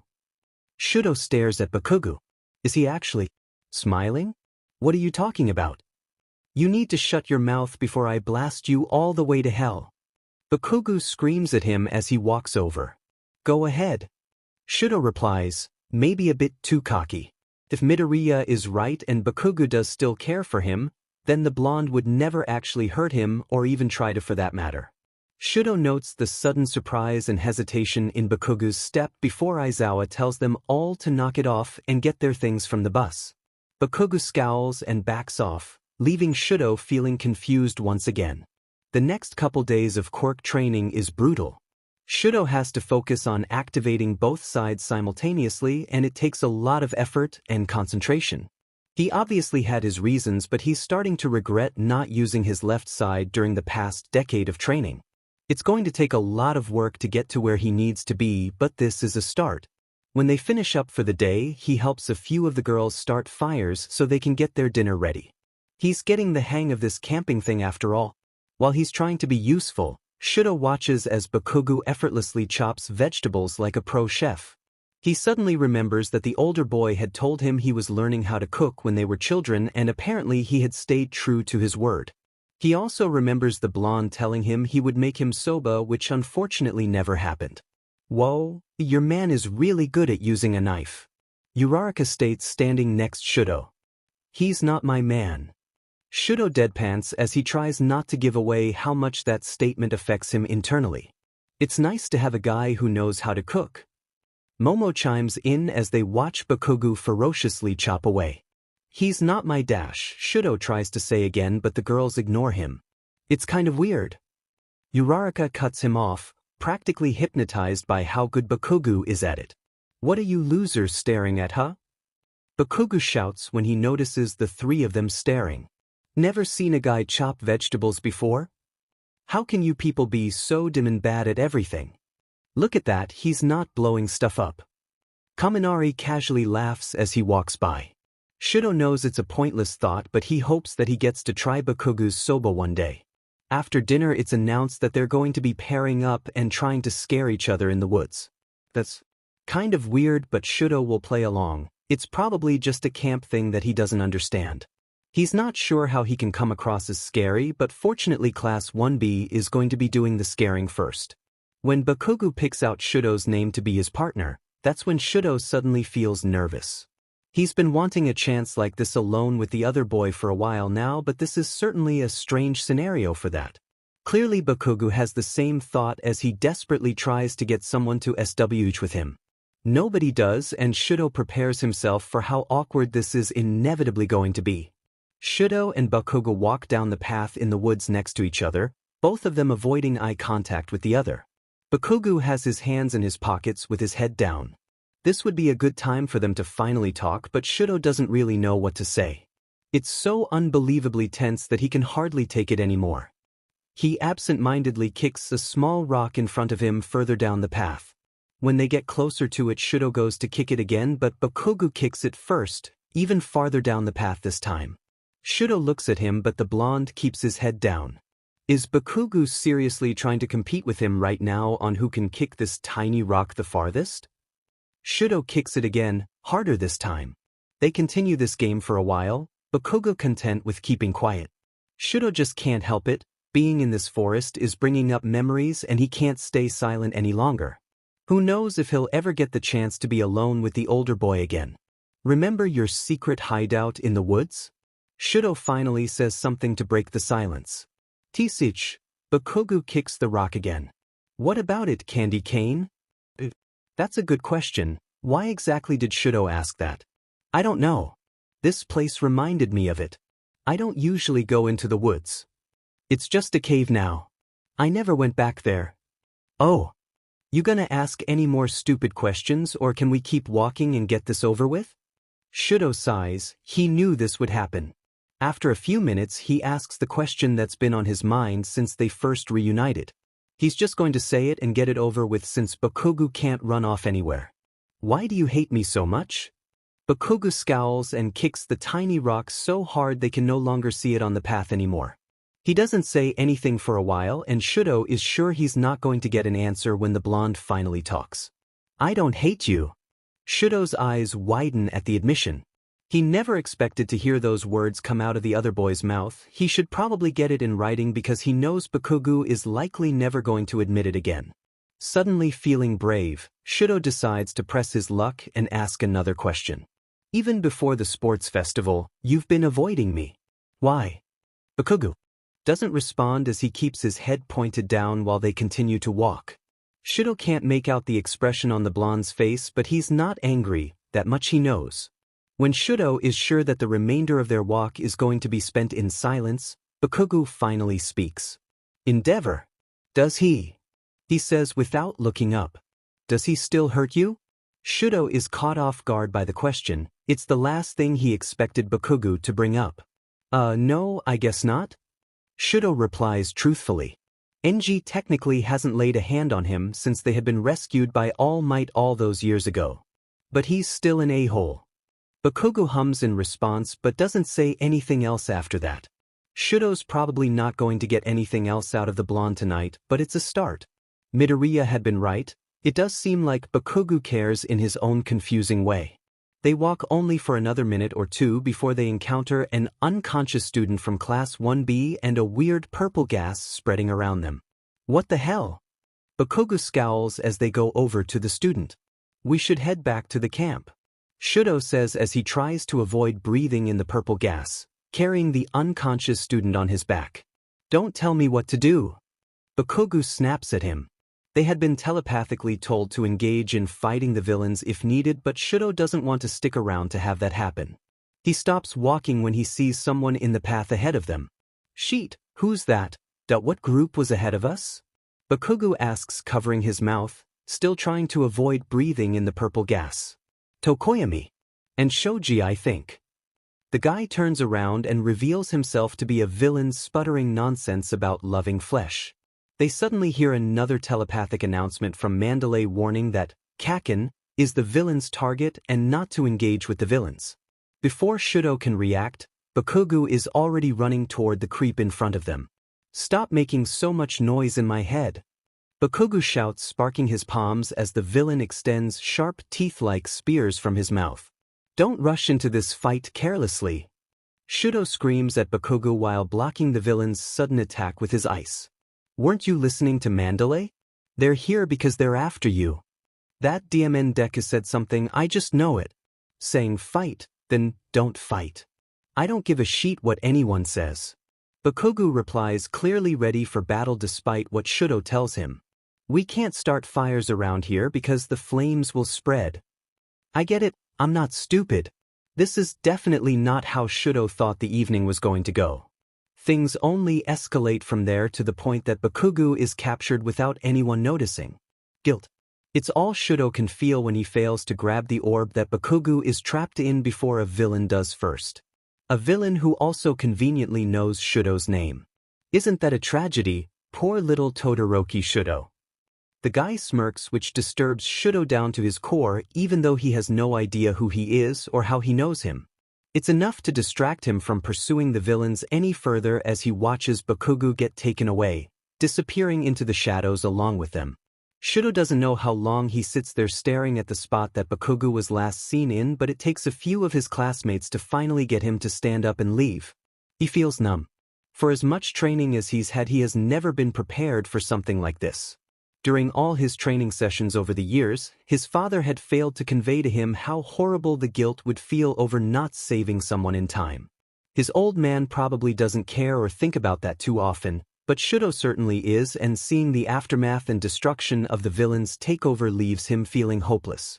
To say Shudo is having a hard time with Bakugu's capture would be an understatement.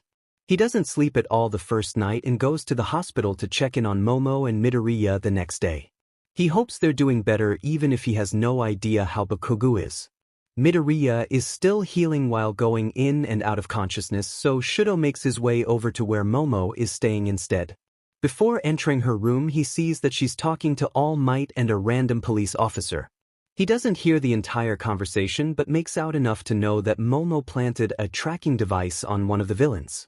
All Might notices him when he finally leaves the room. Young Todoroki. The #1 hero greets him. "How are you doing?" Shudo isn't sure if the man actually cares enough for a real answer or if he's just being polite. Either way, Shudo doesn't know what to say, just looks down at the ground, unable to look All Might in the eye. "We're going to get him back." All Might assures him with way more confidence than Shudo currently has. "It was my fault," he tells him, needing to get it out in the open. "He was there in front of me and I failed to grab him in time." "This isn't your fault," the hero responds, his expression more serious. There's no time for guilt in the hero world. Even when it seems like everything is falling apart, you need to carry on and believe that it's all going to be okay. Even when it isn't, you keep going until it is. Right? Shudo frowns, still staring down at his feet. "You have my personal guarantee that your friend will be brought back home safely. And give him more credit, he's not going to go down so easily," All Might says with another confident smile. Shudo doesn't understand how the hero can be so sure, but if anyone is able to rescue Bakugu, it would be All Might. This still doesn't stop Shudo from wanting to do something about this himself though. He's going to convince Momo to help him one way or the other. He finally looks up at his idol and nods before walking into Momo's room. She immediately smiles when she sees him, and he's relieved to see that she seems to be doing well. "Are you feeling better?" Shudo asks as he walks over to her bed. "I have a headache, but I'm going to be fine." She smiles again. Of course, she notices how much of a mess Shudo must look, and then her smile disappears. "They're going to rescue Bakugu. I was able to plant a tracker on one of the villains." "I heard." Shudo answers. "That was smart thinking on your end. I wasn't able to do much, but I thought it could help. It was a good decision. I hope it's able to give them a lead." "The tracking receiver. Are you able to make another one?" "No, Shudo, you aren't thinking of going after Bakugu by yourself, are you?" I have to do something. I can't just sit by and watch from the sidelines while they're doing who knows what to him.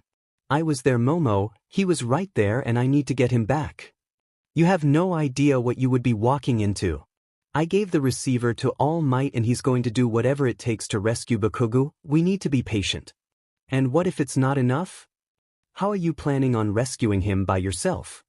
Even if you did find him, the most likely outcome would be you getting yourself captured as well. Then come with me. Shuto. I'm serious. I know you are, but this is against every rule there is. Even if we did go, what could we do? We can't use our quirks or fight. How could we make a difference? It doesn't matter, please, I need to help him. You really do like him. I do, alright? I'm not losing him a second time. Please, if I get caught you can say I forced you into giving it to me. You lost him a first time? I promise I'll tell you the whole story if you let me do this. You're lucky we're friends. But I'm coming with you to make sure you don't do anything dumb. Shuto nods. I'll see if anyone else wants to join us.